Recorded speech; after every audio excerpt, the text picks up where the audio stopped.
Très bien. Donc, on va commencer cette réunion d'information. Je vais vous présenter très rapidement le sommaire. Donc, nous allons avoir tout d'abord un premier temps pour présenter les différentes structures qui co-organisent ce webinaire. Donc, Resacop, Territoire solidaire et la Guilde.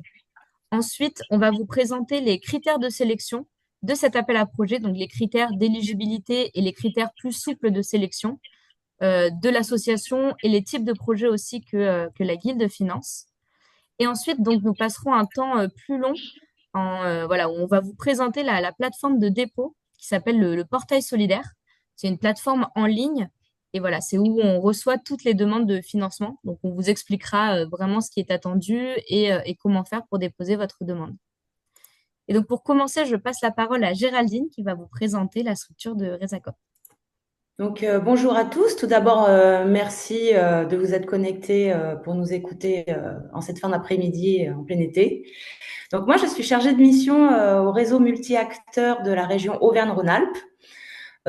Pour ceux qui ne connaissent pas encore ce qu'est un réseau multi-acteurs, nous accompagnons les différents acteurs travaillant dans la solidarité internationale, donc que ce soit les associations ou bien les entreprises ou bien les collectivités, en leur fournissant un appui conseil et un accompagnement pas à pas pour mieux s'investir ou plus s'investir dans tout ce qui a trait à la solidarité internationale, donc que ce soit par des actions dans les pays du Sud ou bien dans l'éducation à la citoyenneté.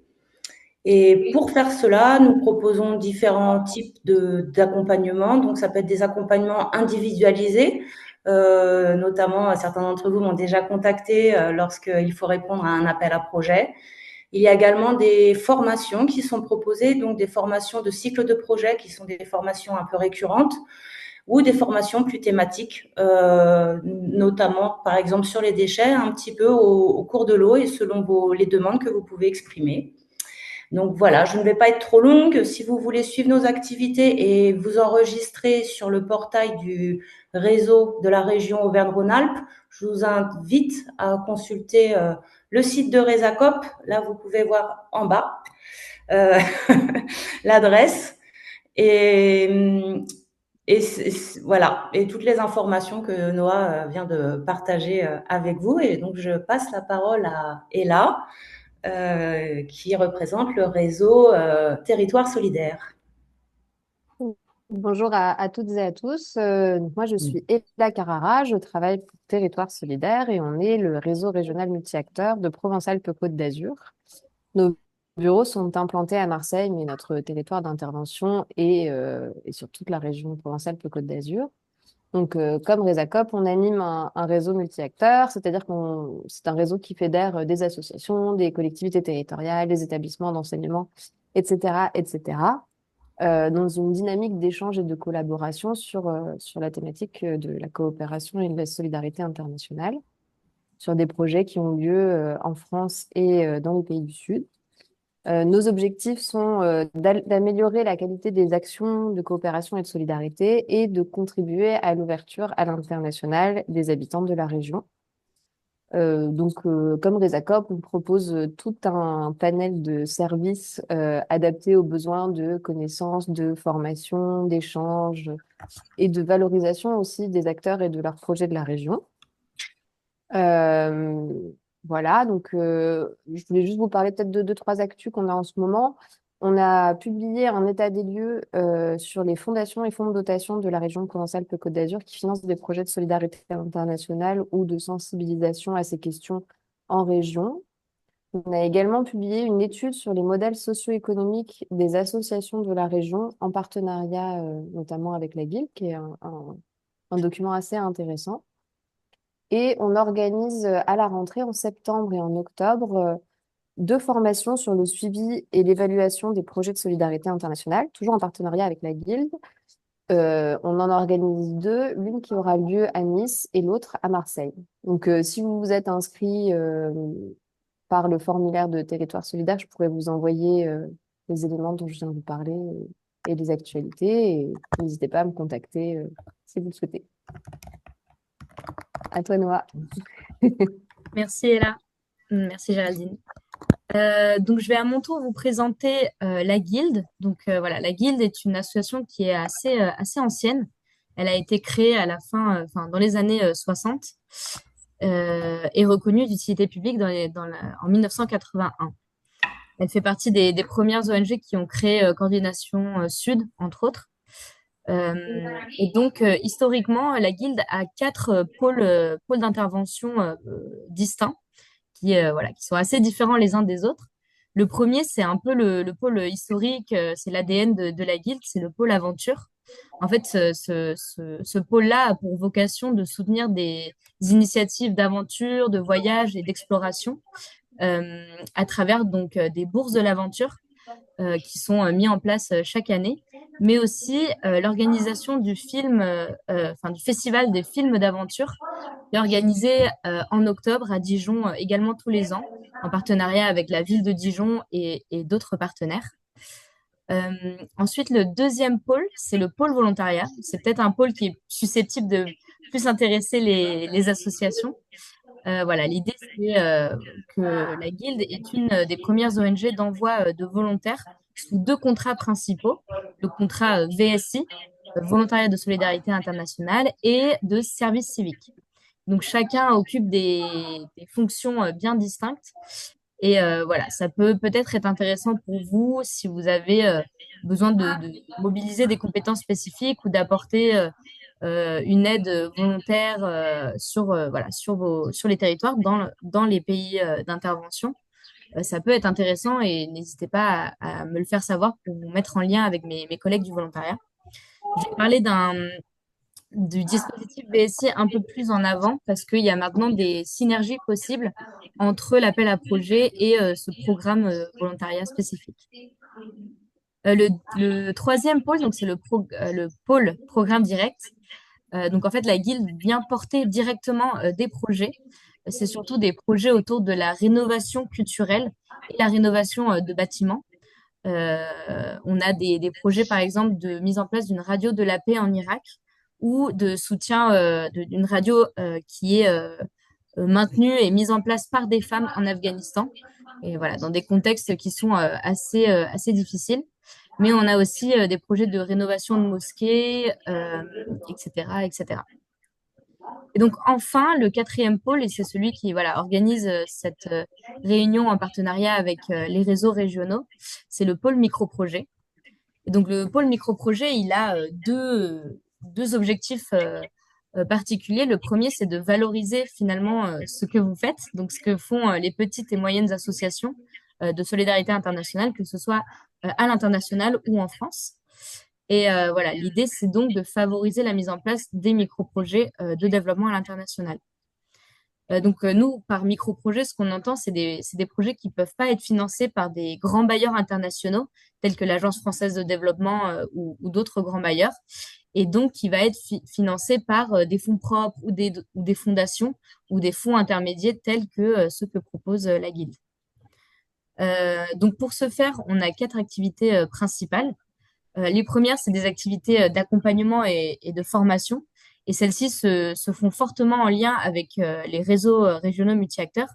Parce que donc nous, on est basé à Paris, en Île-de-France. Et les réseaux sont au plus proche des associations, au plus proche de où vous vous situez. Et ont aussi cette expertise, cette compétence pour mettre en place des accompagnements avec vous. Et voilà, c'est pour ça qu'on est en synergie et qu'on est amené à travailler souvent ensemble.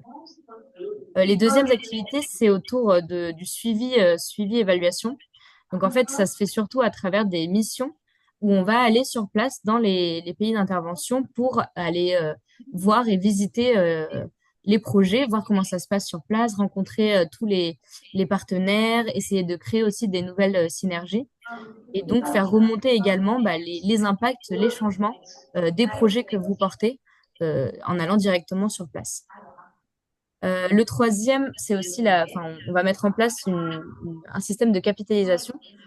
Donc l'idée, c'est de remonter en fait des informations du terrain de plusieurs projets qui vont servir de matériel pour mettre en place des fiches ou des outils qui vont servir et qui vont être diffusés plus largement à toutes les associations. Et pour ça, on a une médiathèque en ligne qui emmagasine toute cette documentation. Donc, n'hésitez pas à aller la voir. Ça s'appelle la médiathèque des microprojets. Et voilà, je pourrais également, enfin, dans les slides qu'on vous enverra, il y aura le lien pour y accéder. On a par exemple des guides pratiques sur tout le cycle de projet. Et ça a été fait en partant vraiment des expériences des associations. Donc voilà, nous, on part de vos expériences et on essaye d'en faire des guides méthodologiques, des fiches capitalisation, etc., etc. Alors, je te Et coupe donc, juste une ouais, seconde, Noah. Est-ce qu'il serait possible aux participants et participantes de couper leur micro? On entend beaucoup de bruit de fond et ça en gêne certains pour suivre la présentation. Merci beaucoup. merci Ella. Oui, en effet, n'hésitez pas à couper votre micro pour éviter les bruits parasites. Euh, donc la dernière activité, c'est bien sûr le financement. Donc c'est l'objet de ce webinaire. Donc en fait, pour vous expliquer un petit peu, l'Agence française de développement nous confie 1 million d'euros chaque année et avec ce million d'euros, on va venir financer. Avant, c'était une centaine. Aujourd'hui, on est plus à 80 projets financés chaque année.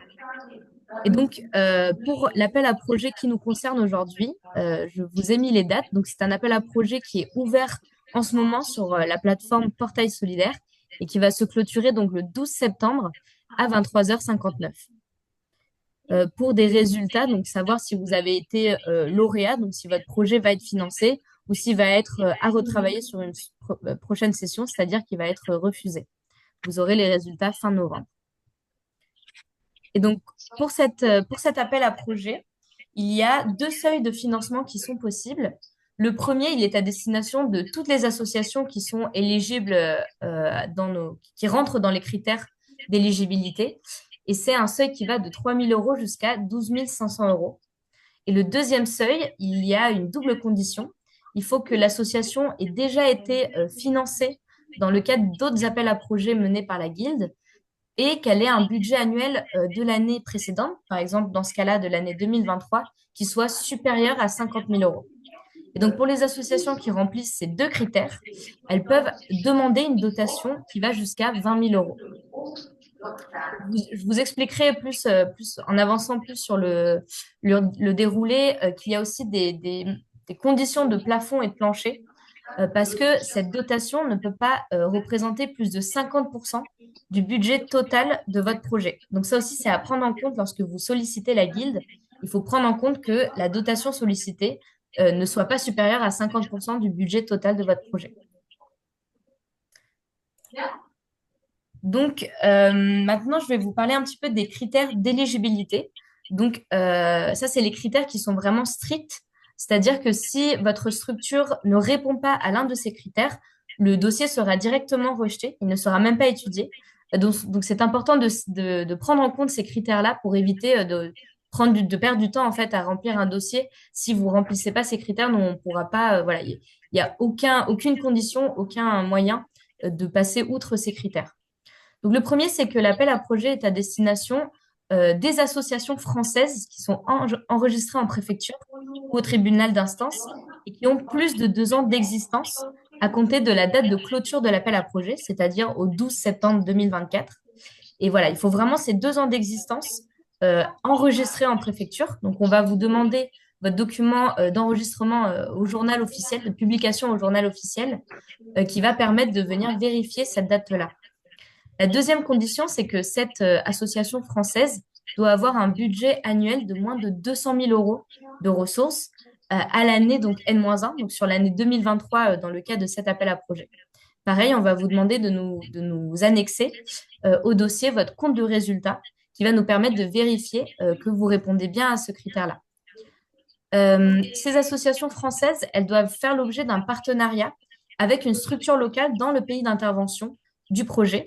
Et ce partenariat doit se démontrer via une convention de partenariat qui doit être donc signée par les deux parties et présenter l'ensemble, par exemple, des rôles que chaque partenaire va jouer dans le cadre de la mise en œuvre du projet que vous nous présentez. En ce qui concerne les pays, alors je n'ai pas actualisé la slide. Donc, ce qui concerne les pays, donc tous les projets qui sont dans un pays éligible à l'aide au développement de l'OCDE sont valables, sont des projets qu'on va pouvoir recevoir, sauf le Mali, malheureusement, depuis l'année 2022. Et à cette session, la nouveauté, c'est que le Burkina Faso et le Niger sont à nouveau des pays d'intervention éligibles, mais sous certaines conditions, sous certaines thématiques. En fait, il y a des thématiques que le MEAE a accepté de valider pour cet appel à projet. Et c'est des thématiques qui vont faire attrait plutôt au nexus entre l'urgence et le développement. Donc, par exemple, tout ce qui va être eau, assainissement, tout ce qui va être autour de la jeunesse. Et j'ai pas l'ensemble de la liste, mais j'actualiserai la slide qui vous est présentée, où il y a effectivement l'ensemble des thématiques. Mais bon, ce qui est important à retenir, c'est que le Burkina Faso et le Niger sont désormais éligibles comme des pays d'intervention, mais sous certaines conditions, sous certaines thématiques. Et ça fera l'objet d'une validation par l'AFD, qui va regarder donc en détail la thématique du projet. Donc, il faut bien faire attention à rentrer dans les cadres. Et bien sûr, si vous avez un doute, on se tient à votre disposition pour vous éclaircir sur ce sujet. Le dernier aspect que je n'ai pas mentionné, c'est que la structure locale doit forcément être une structure enregistrée et reconnue juridiquement sur place. Donc, ça ne peut pas être une personne physique, ça doit vraiment être une personnalité morale. Donc, une association, une coopérative, une école, une mairie, enfin voilà, vraiment un groupement moral. Euh, voilà pour ce qui est des critères d'éligibilité. Je vais finir par les critères d'éligibilité du projet. Donc, comme je l'ai dit, on est sur un appel à projet qui est multithématique et multi-pays, c'est-à-dire que toute thématique traditionnelle d'aide au développement est une thématique éligible dans cet appel à projet. Donc, ça peut être des projets autour de l'éducation, de la santé, de l'agriculture, de l'accès à l'eau, de l'autonomisation des femmes, de la protection de l'enfance, etc., etc. Un des critères d'éligibilité qui sont stricts, c'est que le projet doit faire obligatoirement entre 1 et 3 ans de mise en œuvre. C'est-à-dire que l'ensemble des activités qui sont présentées dans le dépôt l'ensemble de ces activités doivent faire une durée globale d'au minimum 1 an et de maximum 3 ans. Donc ces activités, enfin cette durée-là, ça peut comprendre des temps, des activités de suivi et d'évaluation de votre projet qui rentrera dans l'année entière. Ouais. En tout cas, les projets de moins de 1 an, c'est par exemple des projets ponctuels ou de construction simple. C'est des projets qui ne vont pas pouvoir être éligibles à l'appel à projet de la guilde. Dans le même sens des projets inéligibles, les projets autour de l'urgence, par exemple des projets d'aide alimentaire. Encore une fois, ça va dans cette idée du projet ponctuel de l'aide alimentaire d'urgence en une fois. Ça ne va pas être des projets qu'on vient financer. La guilde se situe vraiment dans l'aspect de développement, donc sur un temps plus long d'amélioration des conditions de vie des populations. Enfin, un point auquel il faut faire attention, c'est que sur un même projet, la dotation de la guilde ne peut pas se cofinancer sur un même projet d'autres fonds qui sont apportés par les mêmes bailleurs, c'est-à-dire l'Agence française de développement ou le MEAE. Par exemple, donc les fonds, les subventions du Forim ou les subventions des ambassades ne peuvent pas venir cofinancer un même projet au même titre que la guilde. Une association peut être financée par ailleurs par ces structures-là sur un autre projet, mais sur le même projet, il faudra faire attention à ne pas avoir de cofinancement de cet ordre-là, donc sur tous les dispositifs MEAE et de l'AFD. Ah, oh, super, merci. Il y a aussi d'autres bailleurs comme le FONGEP comme le FONGEP ou d'autres collectivités territoriales. Je vais peut-être m'arrêter là s'il y a des questions sur vraiment l'éligibilité et ensuite je vais passer sur les critères plus souples de sélection. Est-ce qu'il y a des questions à ce stade-là? Oui, moi j'ai une question. Vous m'entendez, Catherine? Oui, oui, Catherine, Oui, on vous entend. bonjour des enfants et des livres, l'association. Vous parlez d'une mise en œuvre sur une durée de 1 à 3 ans. J'ai pas complètement compris l'idée. Est-ce que ça veut dire que le projet, euh, c'est la mise en œuvre, c'est l'installation du projet sur un territoire qui peut aller jusqu'à 3 ans, ou bien est-ce que le projet doit être clôturé au terme des 3 années? J'ai pas bien compris ça. En fait, Absolument. ça veut dire plus. Tout à fait. Donc, dans le dépôt dans le projet que vous allez nous présenter, vous allez présenter un certain nombre d'activités qui sont en lien avec des objectifs du projet.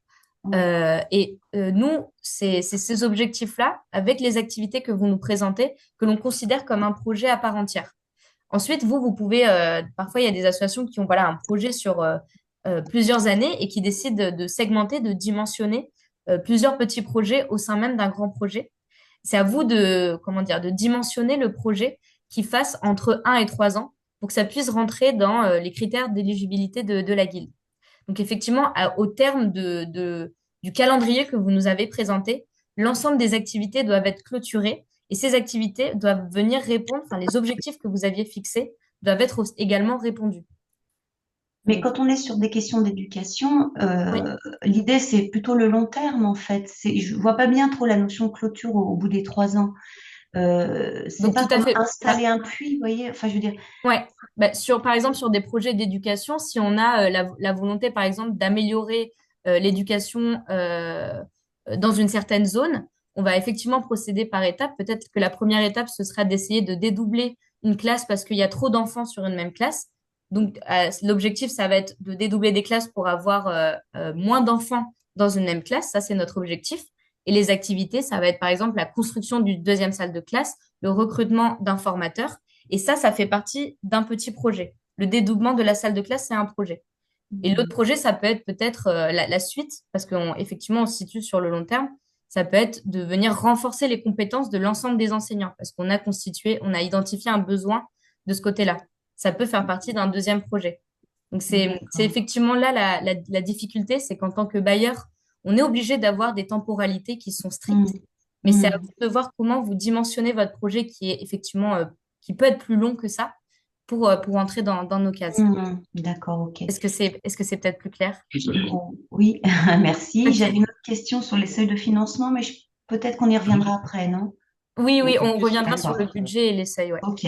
Noah, je Une vais me question. permettre de faire une petite synthèse des questions qui sont arrivées sur le chat, si tu Bien veux sûr, bien. bien sûr, vas-y. Donc, quelqu'un voulait avoir la confirmation. Une délégation territoriale d'une association nationale peut déposer une demande? Absolument. Il faut que vous ayez votre propre comptabilité et votre propre bureau. Donc vraiment que vous soyez, comment dire, autonome par rapport à une branche autonome. Mais vous pouvez absolument en déposer, oui. Ok, oui, mais dans ce cas-là, quel est le statut de la personne morale? Vous dites qu'effectivement, que ce soit pas une personne physique. Nous avons, comme la question précédente, une délégation, mais notre intervenant local a un statut de type auto-entrepreneur, pour être simple. Et donc, il perçoit une aide financière de l'association en France, mais il a une autonomie de gestion, par exemple. Donc, il y a une comptabilité, certes, mais qui rentre dans la comptabilité générale de l'association. Et Ah, est-ce que le vous statut, parlez de la personne qui est sur oui, place et oui, qui est qui est sur rémunérée place. par l'association française. C'est cela, oui. Alors, est-ce que Ouais. déjà son statut lui permet d'être éligible? Il est donc, pour simplifier les choses, il a un statut d'auto-entrepreneur localement et Mais il statut intervient pour notre d'auto-entrepreneur, compte. d'auto-entrepreneur pour l'association française. Il n'a pas il n'est pas rattaché à une structure locale sur place. Non, non, non, non, Ouais. il est lui-même déclaré comme auto-entrepreneur. Enfin, je simplifie les choses, hein, Oui, parce que oui, ça dépend des pays. Donc, il dépend quand même financièrement de l'association, mais il a un c'est ça. statut, si l'on veut, mais il est pas une association en lui-même, bien sûr. Absolument. Donc, dans ce cas-là, il faut une structure vraiment partenaire qui est reconnue localement. Donc, la personne qui est délocalisée sur place, c'est plus une personne qui va suivre le projet pour compte de l'association française. Oui, Également, je simplifie parce que c'est oui, oui, pour évidemment simplifier, bien oui. plus complexe que ça. Mais il faut une structure locale, vraiment enregistrée localement, euh, pour, euh, pour fonctionner dans ce partenariat. Est-ce que je D'accord, peux mais poser une question par rapport à ça?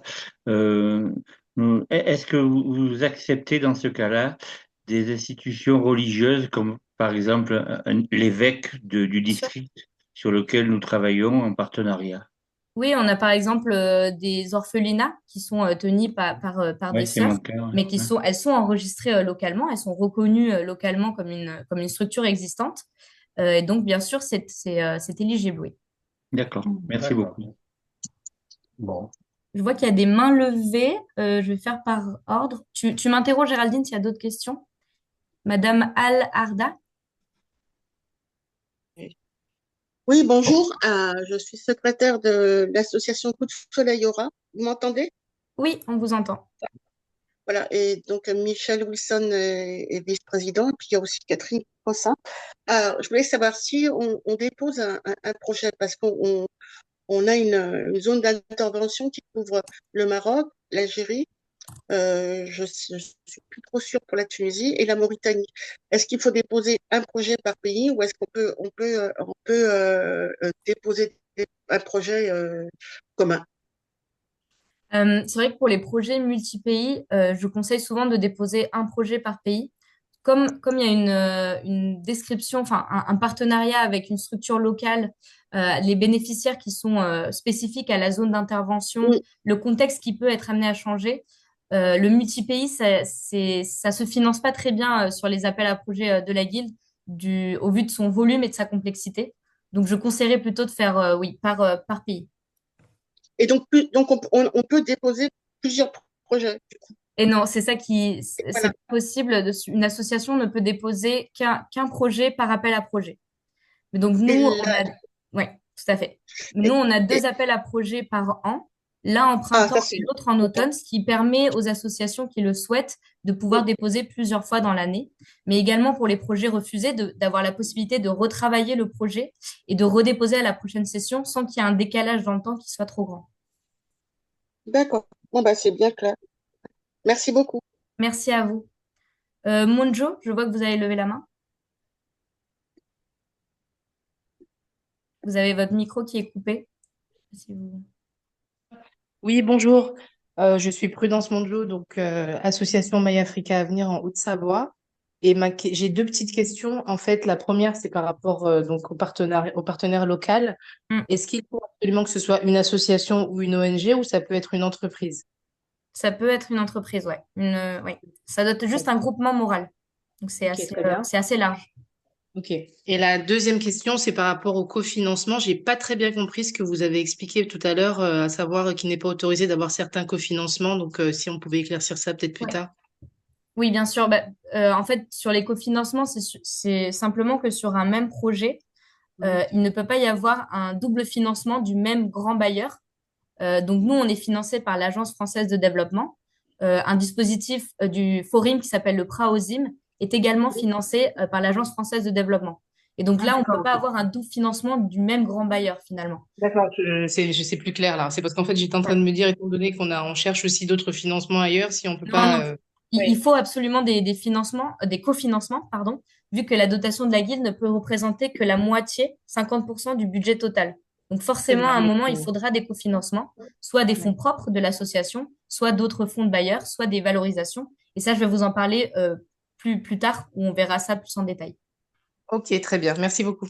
Avec plaisir. Je vois Monsieur Harold Meza, Philotopie.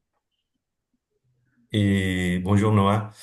Moi, Bonjour. j'ai trois questions rapides. La première question, c'est concernant les soutiens du projet. On a mené un projet pilote il y a 3 ans. On a fini cette année en Colombie. Et là, on passe à l'état des essaimage dans une nouvelle école au milieu rural. Est-ce que les projets d'essaimage, ils sont acceptés en même temps? Ça, c'est la première question. La deuxième, c'est concernant, voilà, vous parlez que les projets ils peuvent aller des 1 à 3 ans. Les projets qui nous mènent, en fait, ils sont toujours des 3 ans. Est-ce qu'on peut se représenter à chaque année avec la guilde si l'étape elle est différente, c'est-à-dire étape 1, étape 2, étape 3 du projet? Je sais pas si c'est clair la question. Et la troisième, non, je vous pose la troisième après, parce que Ouais, sinon ça fait pas. ouais, Pardon. plutôt, parce qu'après, je vais Ouais. oublier.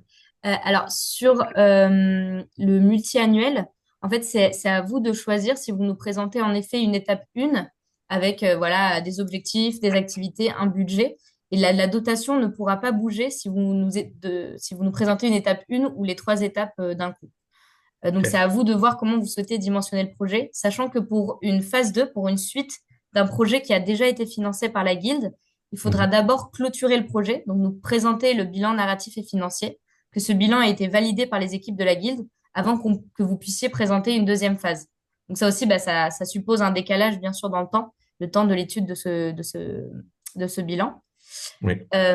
Donc sur le projet de 3 ans, soit vous faites le choix de nous présenter le projet de 3 ans en une fois, mais la dotation maximale ne bougera pas, ce sera 12 500 euros, soit vous segmentez, mais voilà, il y a cette condition du bilan final à présenter.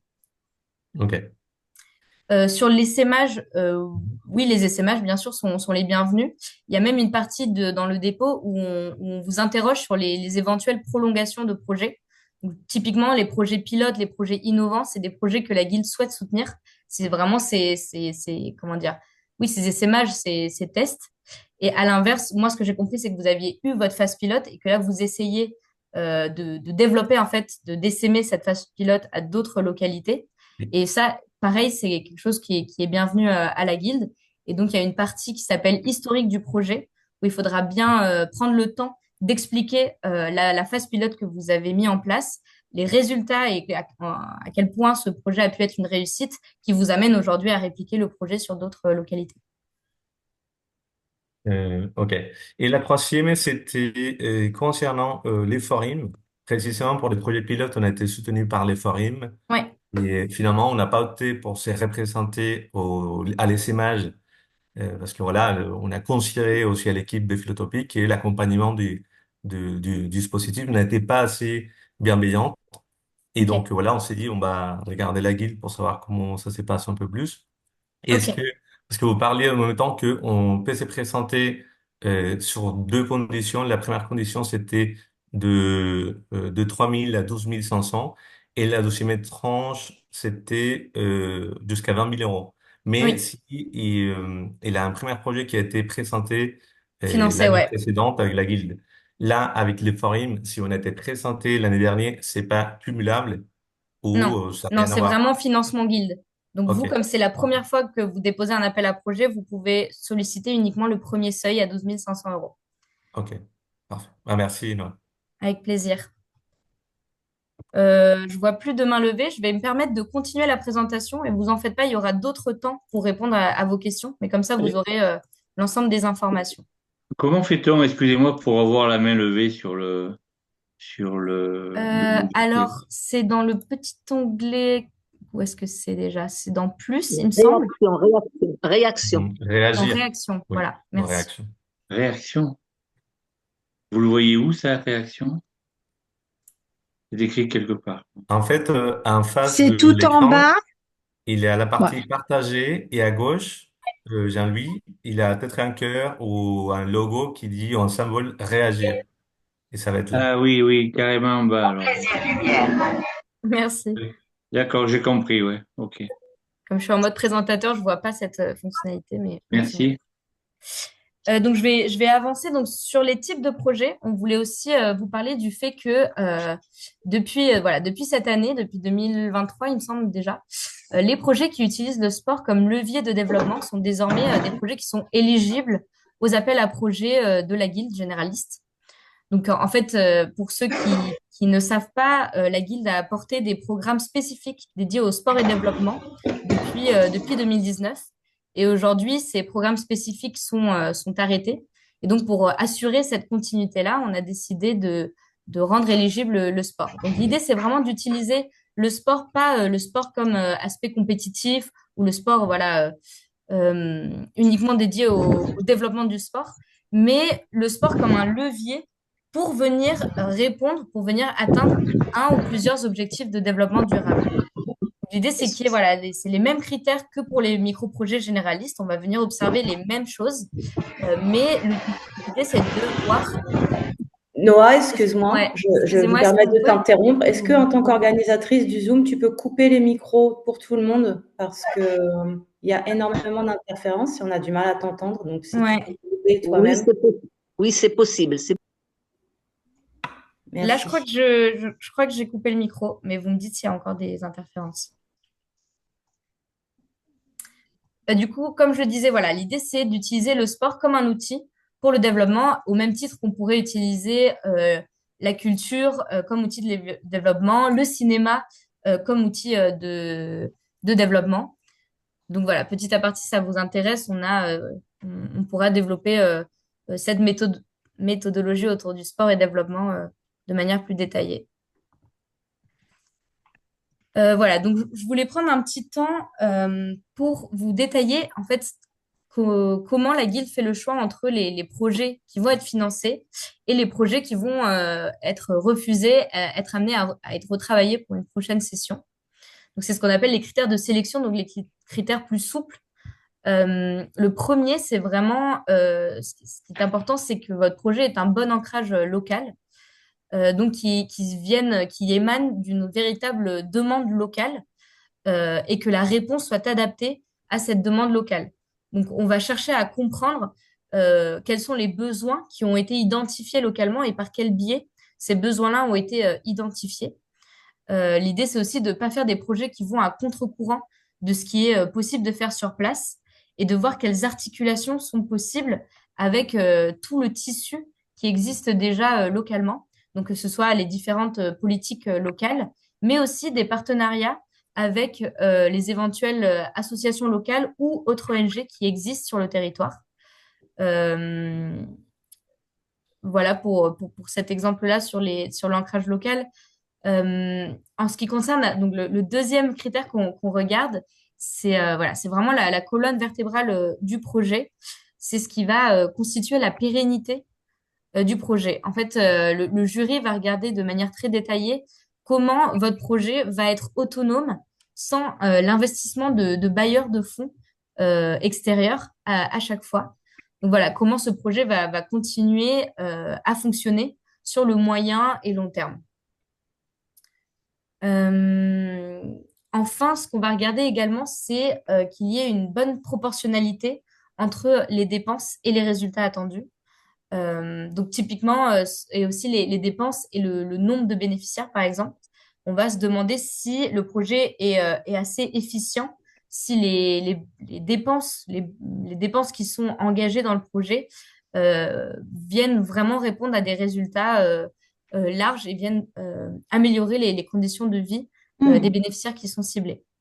Je vous pose un exemple. Si on est dans un projet de entrepreneuriat et qu'on souhaite voilà, aider des entrepreneurs à développer leur petit business pour faire en sorte qu'ils aient des meilleures conditions de vie, une stabilité financière plus grande, et qu'on dédie, qu'on alloue beaucoup de fonds, 50 000 euros par exemple, qui vont à destination de uniquement 3 bénéficiaires, on va se poser la question de est-ce que le projet est le plus efficient possible? Est-ce qu'il n'y aurait pas d'autres solutions qui permettent d'inclure plus de bénéficiaires, de venir voilà, plus largement bénéficier à un groupe social plus grand.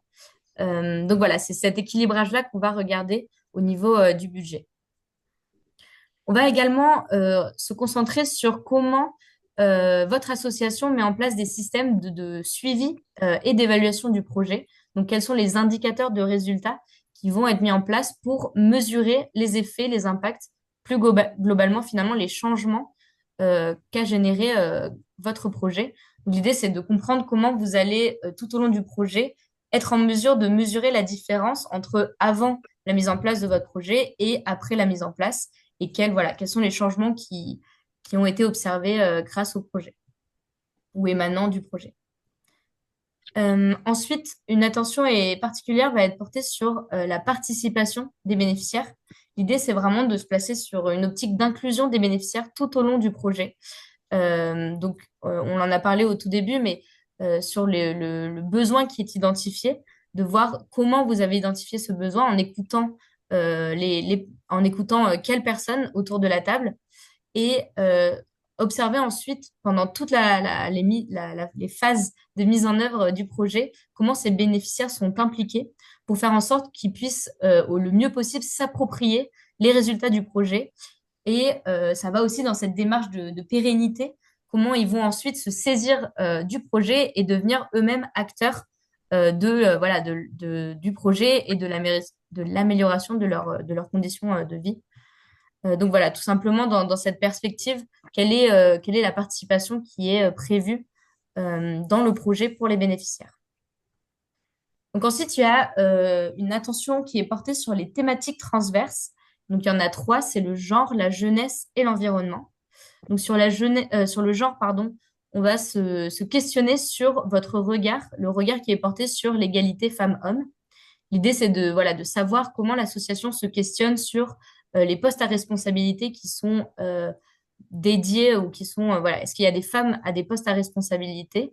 Est-ce que lors des temps de prise de parole, la prise de parole des femmes est valorisée au même titre que celle des hommes, etc. Donc vraiment juste quelle attention est portée sur le genre, quelle réflexion est portée autour de ça. Sur la jeunesse, donc nous, on considère la population jeune sur des personnes qui sont entre 18 et 35 ans. Voilà, l'idée, c'est pareil, c'est de se dire que le monde de demain, il se construit avec les jeunes. Et donc, comment ceux-ci vont être intégrés au projet et vont être aussi, comment ils vont être autonomisés, être outillés pour qu'ils puissent s'approprier le projet, être vraiment, voilà, partie prenante et partie active du projet. Et enfin, le dernier, c'est donc l'environnement. L'idée, tout simplement, c'est de se dire qu'on ne va pas venir financer des projets qui ont un impact très négatif sur l'environnement. Également, là, l'idée, c'est simplement de voir votre réflexion autour de l'environnement, d'être conscient aussi de les matériaux qui sont utilisés, par exemple, et de leurs conséquences sur l'environnement. Parce que voilà, des fois, il y a des projets qui se mettent en place et qui ont un impact négatif sur l'environnement, parce que c'est inévitable. Mais quelle est la réflexion qui est portée derrière ça et quels sont peut-être les moyens de rééquilibrage dont l'association a pensé pour qu'il y ait à la fin un impact qui ne soit pas négatif sur l'environnement en termes de résultat total sur votre projet. Donc, voilà un peu les critères de sélection. Je voulais passer un petit temps également pour vous parler voilà, ça c'est une nouveauté sur les appels à projets de 2024, c'est que une partie des frais d'accueil et d'envoi de VSI sont désormais éligibles à la dotation de la guilde, ce qui n'était pas le cas avant. Donc, je vous ai parlé un petit peu des dispositifs volontariat dans l'introduction. Donc là, le VSI, c'est un contrat de volontariat de solidarité internationale. C'est en fait une mission d'intérêt général qui est réalisée en dehors de l'Union européenne dans les domaines de la coopération au développement et de l'action humanitaire. Donc, les principales caractéristiques d'un VSI, c'est déjà une mission qui se situe entre 1 an minimum et jusqu'à 6 ans et qui est ouverte à toute personne majeure et de toute nationalité, sauf celle du pays dans lequel il va réaliser sa mission. Qu'est-ce que c'est un VSI? Pourquoi ça peut être intéressant pour les associations? L'idée, c'est vraiment que le VSI, le volontaire, va venir apporter une expertise, une compétence précise au projet et qu'on n'avait pas avant.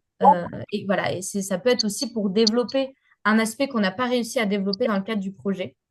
Par exemple, on va venir mobiliser un infirmier qui va venir faire du renforcement de compétences dans une localité précise qui est peut-être voilà, retirée où il n'y a pas cette compétence-là. Il va venir former sur 1 an. On n'a pas forcément vocation à pérenniser son emploi parce qu'une fois que le renforcement de compétences est fait au niveau de l'équipe, bah l'équipe se gère ensuite par elle-même et elle a acquis cette compétence-là. Ça peut être aussi des missions de coordination de projet, de gestion de projet, d'ingénierie de projet, etc., qui peuvent être intéressantes, dont la mobilisation d'un volontaire peut être intéressante. Donc, ce qu'il faut savoir, effectivement, c'est que la structure d'envoi, c'est-à-dire vous, l'association française, je vais prendre la main pour muter à nouveau. Voilà. Donc, l'association française, comme je disais, doit prendre en charge un billet aller-retour sur le lieu de la mission, des frais de visa, une indemnité mensuelle qui peut être variable et une partie de la couverture santé. Il y a également des aides de l'État qui permettent de prendre en charge une partie de la couverture sociale, etc. Et c'est sur ces frais-là que doit prendre en charge la structure d'envoi que la dotation de la guilde peut venir, la dotation de la guilde peut couvrir une partie de ces frais-là. Donc voilà, c'est pour ça que je voulais vous en parler parce qu'il y a aujourd'hui une complémentarité entre la dotation guilde et ce dispositif d'envoi de volontaires. Je voulais aussi vous dire donc, que la guilde est un dispositif d'intermédiation, donc d'envoi de VSI. Donc ça fait le lien entre vous, la structure d'envoi, et la structure d'accueil dans laquelle le projet sera mis en place, par exemple. Et voilà, si vous voulez en savoir plus sur ce dispositif d'intermédiation, sur les offres les avantages que peut vous proposer la guilde, n'hésitez pas à nous le faire savoir et je pourrais vous mettre en lien avec mes collègues du volontariat qui sont beaucoup plus informés que moi, sur ces questions-là. Voilà. Et il me semble qu'il y a certains réseaux aussi qui portent d'autres dispositifs de VSI qui peuvent être intéressants, comme le dispositif Explore. Je ne sais pas si Ella ou Géraldine, c'est le cas dans vos réseaux. Alors, pour Resacop, oui, c'est le cas. On a le dispositif Explore, justement, qui est disponible. Donc, pour vous dire quelques mots, c'est le dispositif Explore est un volontariat d'experts d'échange de compétences. Donc, il s'adresse plutôt à des professionnels, soit retraités ou soit travaillant en entreprise, qui souhaitent venir donner une expertise ponctuelle. C'est une durée très courte. Il s'agit d'une semaine à 10 jours. Et il ne s'agit pas de remplacer une expertise qui serait présente sur place. On encourage plutôt une expertise qui serait ponctuelle de manière à renforcer les compétences. Et pour le dispositif Explore, nous avons donc ce volontariat est fait en termes de réciprocité. Et donc, c'est-à-dire l'échange peut être dans les deux sens. Et Noah, je rebondis sur une question qui était dans le chat, te demander est-ce que les VSI en réciprocité sont éligibles? Merci Géraldine. Alors, les VSI, en fait, nous, on va venir sur la dotation de la guilde. Ce qui va être intéressant pour nous, c'est qu'on peut venir cofinancer un volontaire qui va dédier du temps au projet qui nous est présenté. Et donc, dans le cadre de VSI de réciprocité, comme c'est des VSI qui se font en France, l'association française qui les accueille, ça ne pourra pas être éligible à la dotation de la guilde. Vu qu'on est vraiment sur comment dire, la complémentarité entre le VSI qui va dédier du temps de travail sur le projet que vous nous présentez sur le dépôt. C'était pas très clair comme formulation, donc n'hésitez pas à me Non, dire si- non, non. Vous voulez que je répète? Autrement dit, est-ce qu'on peut employer un volontaire bénévole depuis la France pour travailler sur le projet dans le pays concerné? Oui, tout à fait. Du coup, ce sera pas bénévole, ce sera sous un contrat VSI, donc il faudra le rémunérer, mais ce sera tout à fait possible, oui. C'est D'accord. ça- Et vous prenez en charge jusqu'à 50% maximum, c'est ça? du budget total du projet. Non, mais par rapport au VSI. Par rapport au VSI, du coup, on peut prendre en charge une partie des dépenses, mais malheureusement, la dotation ne pourra pas être augmentée. Ça vient pas en plus. Donc, au maximum, on pourra financer 12 500 sur le budget total du projet. Donc, voilà, le VSI, on sait que ça coûte, et qu'un projet même, ça coûte plus que ça. Donc, il faudra voir dans vos équilibrages comment vous fléchez en fait la dépense, la dotation de la guilde, pardon. Dans tous les cas, ça ne peut pas dépasser 50%. Du total, ouais, du montant total du projet, tout à fait. Euh, Donc, pour revenir à l'appel à projet, au fonctionnement, je voulais voilà, vous détailler un peu les différentes étapes de dépôt de l'appel à projet. Donc, une fois que vous aurez rempli l'ensemble des rubriques sur le portail solidaire et enregistré tous les documents, toutes les informations, ce qu'on vous conseille, c'est d'une part de... Pardon, j'essaie de te fermer. Ce qu'on vous conseille, c'est d'une part de faire relire votre Canva à une personne voilà, qui ne fait pas partie de votre association ou en tout cas qui n'est pas impliquée dans le projet pour prendre un peu un temps de recul sur les informations que vous avez remplies et être sûr voilà, que c'est compréhensible par une tierce personne. Parce qu'il faut vraiment, voilà, dans le dépôt de votre projet, vous situer du point de vue d'une personne qui ne connaît pas du tout votre association ni les activités que vous mettez en œuvre. Et du coup, vraiment être dans une démarche d'expliquer au maximum le travail de votre association, les objectifs du projet et pourquoi est-ce que c'est pertinent de mettre en place ce projet dans cette localité précise, en réponse à quels besoins, etc., etc.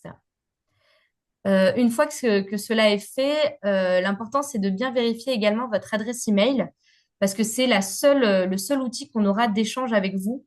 Donc, pour vous demander, par exemple, des documents complémentaires pendant les phases d'instruction, si on en a besoin, ou tout simplement vous informer de est-ce que vous avez été financé ou refusé sur cette session.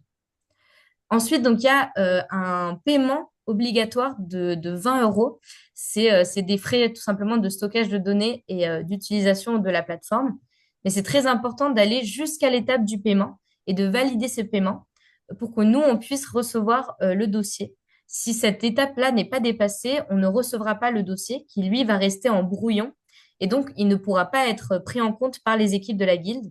Voilà, chaque année, ça nous arrive, donc on vous invite à vraiment anticiper toutes ces étapes-là parce que entre voilà, le dernier jour, il peut y avoir une grande sollicitation de la plateforme et donc certains, voilà, s'il y a beaucoup de sollicitations, parfois la plateforme a du mal à encaisser toutes les demandes.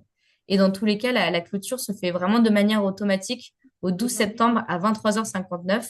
Et voilà, une fois le délai dépassé, malheureusement, on ne pourra pas accepter d'autres dossiers. Donc ensuite, une fois que votre dossier est déposé, il va être instruit par les équipes de la guilde. Et donc la première étape, c'est une lecture interne, donc encore une fois par les équipes, qui va se faire surtout sur des critères d'éligibilité. Donc c'est là où on va regarder que les critères stricts que je vous ai présentés au tout début sont répondus. Et si ces critères-là ne sont pas remplis, on va directement refuser, mettre de côté votre dossier. On ne va pas le lire en détail. Donc c'est pour ça qu'il faut faire très attention à répondre à l'ensemble des critères stricts de l'association, mais aussi du type de projet. Si votre projet fait moins de 1 an dans le calendrier, on ne va pas venir lire en détail l'ensemble des activités et le dossier. Donc voilà, faites bien attention à répondre à ces critères-là, parce que sinon, voilà, le projet va directement passer en refusé. Une fois que cette lecture interne est faite, une première sélection aussi sur des critères souples est faite par les équipes, il y a une lecture externe. Donc votre projet va être lu par un expert de la thématique et ou de la géographie d'intervention de votre projet. Et ce jury-là va donner un avis favorable ou défavorable au projet. Et il va donner aussi une série de points positifs, de points de vigilance et de recommandations. Et ce qui est important à retenir, c'est que peu importe le résultat du projet, qu'il soit accepté ou refusé, tout projet qui a été soumis aura droit à un avis en ligne. Et c'est voilà, cet avis détaillé du jury qui vous expliquera les raisons de refus de pourquoi le projet a été refusé. Ce qui peut être intéressant si vous souhaitez redéposer à une prochaine session, de vous baser sur ces avis du jury pour renforcer le dossier et voilà, déposer à la prochaine session. Comme on a une session tous les 6 mois, ça permet aux associations voilà, de retravailler le dossier sans qu'il y ait trop de décalage dans les dates. Et donc voilà, à la fin, donc, il y aura un comité de sélection des projets qui se réunira, comme j'ai dit tout à l'heure, fin novembre. Et donc, vous aurez les résultats de cet appel à projet entre fin novembre et début décembre sur cette session. Et donc ensuite, pour les projets qui sont lauréats, il y a différentes étapes à suivre. La première, ça va être un avis de non-objection qui va être envoyé à l'AFD. En fait, l'AFD, elle a un dispositif de criblage pour lutter contre le blanchiment d'argent et lutter contre le financement du terrorisme. Et donc, c'est obligatoire pour toute association qui est financée par la guilde de passer par ce logiciel de criblage. On ne vous demande pas d'informations supplémentaires de votre part, mais on vous le dit parce que ce criblage, ça prend un certain temps au niveau de l'AFD. Aujourd'hui, on est sur un délai de 1 et jusqu'à 2 mois, parfois plus quand c'est l'été. Et donc, forcément, tant qu'on n'a pas l'accord de l'AFD pour financer votre structure, on ne peut pas décaisser les fonds. Donc ça, c'est effectivement à prendre en compte. Donc le deuxième aspect important à prendre en compte, c'est que lorsque on vous accorde une dotation, au tout début du projet, on ne va vous verser que les 2 tiers de la dotation. Le dernier tiers, il est gardé et il est à avancer par votre trésorerie pendant la mise en œuvre de votre projet. Ce dernier tiers, il ne sera versé qu'en remboursement une fois que vous aurez clôturé l'ensemble des activités et que vous nous aurez présenté un bilan final, narratif et financier, et que ce bilan aura été validé, enfin instruit et validé par les équipes. Donc ça, c'est aussi quelque chose qui est important à prendre en compte pour les associations, à savoir est-ce que vous disposez de la trésorerie suffisante pour pouvoir avancer ce dernier tiers, pour mettre en place, finaliser la mise en place des activités. Et nous, on viendra vraiment rembourser lors du versement du dernier tiers. Voilà sur les processus. Je vais peut-être prendre quelques questions, mais rapidement pour qu'on ait le temps vraiment de tout dérouler avant la fin. Noah, je commence par une question qui rebondit un petit peu justement sur la non-objection de l'AFD. Oui. Est-ce que tu peux nous en dire plus concernant les pays comme le Burkina et le Niger? Est-ce qu'il y a des étapes qui sont plus longues du fait de la situation des pays? Alors, effectivement, c'est une bonne question. Comme c'est la première session à laquelle voilà, on a réussi à réouvrir sur ces pays-là, le dispositif reste encore flou du côté de l'AFD. Et dans tous les cas, nous, on demande des informations lors du dépôt du dossier.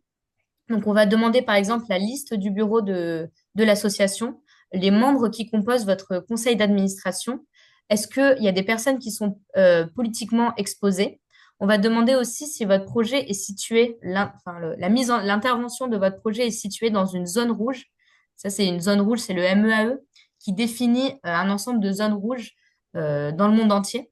Donc, si votre projet est dans une zone rouge, quels sont peut-être les dispositifs de sécurité qui sont mis en place. Donc, c'est le cas, par exemple, au Burkina Faso, qui est dans une zone rouge. Et donc, ça, effectivement, ça va être regardé plus en détail par l'AFD. Mais le dispositif de criblage, il reste le même que pour toute association. L'AFD, ce qu'elle va regarder, c'est que la thématique soit éligible, comme je l'ai dit au tout début, que ce soit dans les thématiques éligibles qu'a défini l'AFD, et que dans le cas d'une zone rouge, il y ait un dispositif qui soit mis en place. Par exemple, est-ce qu'il y a des Français qui vont être envoyés sur place? C'est plutôt, enfin voilà, leur sécurité enfin, peut ne pas être assurée, pardon, peut ne pas être assurée sur des pays zones rouges. Et donc, bien faire attention à qu'est-ce qu'on va mettre en place dans le cadre du projet pour assurer un bon suivi. Enfin voilà, comment on s'adapte tout simplement à la situation sécuritaire du pays. C'est plus simple dit comme ça. Noah, c'est Catherine. Oui, J'ai une question. Je suis allée regarder la liste de l'OCDE des pays éligibles à l'aide française au développement. Alors, j'ai vu déjà qu'il y avait des pays prioritaires. Quand on n'est pas, quand le pays dans lequel on souhaite développer un projet n'appartient pas à cette liste des pays prioritaires, quelle chance, entre guillemets, on a que notre Mm. dossier soit retenu? Oui, merci beaucoup pour cette question. Effectivement, l'OCDE met en place des pays prioritaires, mais nous, il faut simplement faire partie de la liste des pays qui ont accès à l'aide au développement de l'OCDE pour être éligibles. Nous, on ne va D'accord, pas faire de priorisation en fonction de la localité. Il n'y a pas, d'accord, voilà, on ne fait pas de priorisation ni sur le pays, ni sur la thématique. C'est-à-dire que sur d'accord, un appel à projet, on peut avoir 10 financements sur de l'éducation, un seul sur la santé. Enfin voilà, il n'y a pas. Nous, on s'axe vraiment sur la qualité du projet et c'est ça qui prime d'accord. sur la sélection. J'ai une deuxième question. Alors, je reviens à la question du budget. Oui, je me permets parce qu'il y a des mains qui sont levées, donc je vais peut-être Bah, faire ok, passer les pas mains de levées souci. d'abord et je Ouais, ouais, reviendrai vers vous, pas de Catherine, souci, pour bien répartir la parole. pas de Je vois problème. l'association D et je vois pas le reste. Ah, Départ, association Départ. Oui, bonjour. C'était à propos du sport et savoir si le Oui. sport handicap faisait partie du processus et aussi associer la différence entre VSI et les services civiques. Oui, oui, tout à fait. Le sport pour l'inclusion, pour améliorer enfin, pour améliorer les conditions de vie des personnes atteintes de handicap, c'est tout à fait une thématique qui est d'intérêt pour nous et qui rentre dans cette démarche du sport pour le développement. Ensuite, en ce qui concerne les VSI, services civiques, si vous en avez qui font partie, voilà, qui font partie du projet que vous allez nous présenter, il y a des onglets sur le portail solidaire où on vous demande si vous avez des volontaires qui sont engagés et le temps qu'ils vont passer dans le projet. Donc, ça permet de visibiliser, pardon, leur engagement, enfin, le fait que vous accueillez des volontaires. Et effectivement, vous pouvez aussi budgétiser au prorata le temps dédié de ces volontaires sur le projet. Vous pouvez budgétiser. En ce qui concerne les services civiques, ce ne sera pas des dépenses qui seront éligibles, mais vous pouvez quand même les mettre dans le budget. Nous, on les sortira de ce qui est éligible. On va en parler par la suite, dépenses éligibles, dépenses inéligibles. Ce ne sera pas une dépense éligible, mais vous pouvez quand même la valoriser sur le budget voilà, pour valoriser ce temps-là et que ce soit dans tous les cas dans votre budget.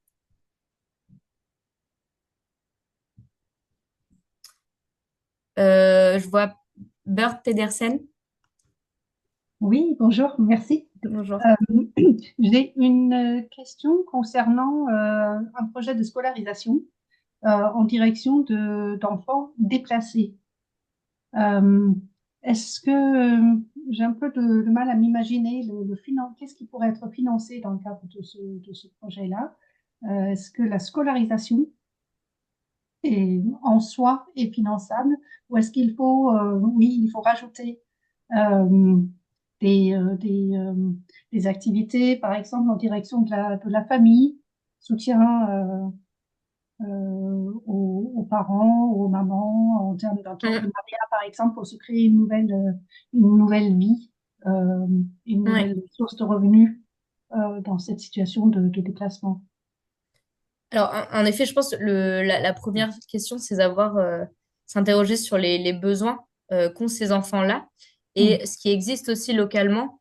Et voilà, la différence entre les besoins et ce qui existe, et là où l'association pourrait apporter un gain. En ce qui concerne les personnes déplacées, enfin, même en ce qui concerne la scolarisation plutôt, les frais de scolarisation à proprement parler sont pas des choses que l'on peut financer parce que c'est vraiment voilà venir aider un enfant à un moment précis dans sa scolarisation et donc par définition c'est pas pérenne dans le temps. C'est-à-dire qu'il faudra toujours des financements pour pouvoir pérenniser ces actions-là, des fonds externes.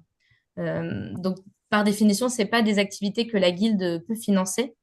Mais par exemple sur des activités de déplacement, on a soutenu par le passé de personnes déplacées on a soutenu par le passé des activités de renforcement des animateurs, des animatrices qui accueillaient ces enfants pour améliorer les conditions d'accueil de ces enfants déplacés, leur permettre des espaces aussi d'accueil avec des jeux ludiques, avec tout un ensemble de systèmes pédagogiques d'apprentissage, du jeu ludique, etc.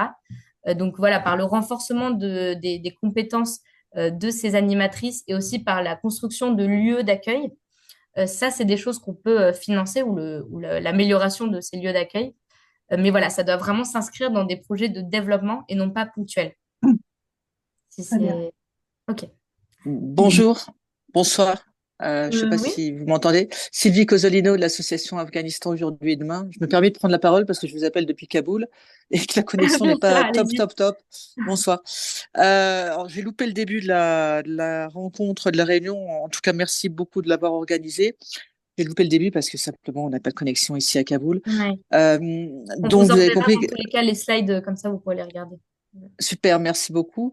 Nous, on est on finance, donc on est une jeune association en fait qui est née à Lyon en novembre 2023. Donc je ne sais pas si on entre dans les critères vu la jeunesse de notre association pour travailler en Afghanistan auprès des femmes. C'est ce qu'on fait pour favoriser le travail des femmes. On ne pouvait pas ouvrir un bureau à Kaboul parce que les femmes sont interdites de travailler dans des ONG. Donc on a créé une association privée qui ne travaille qu'avec nous à Lyon.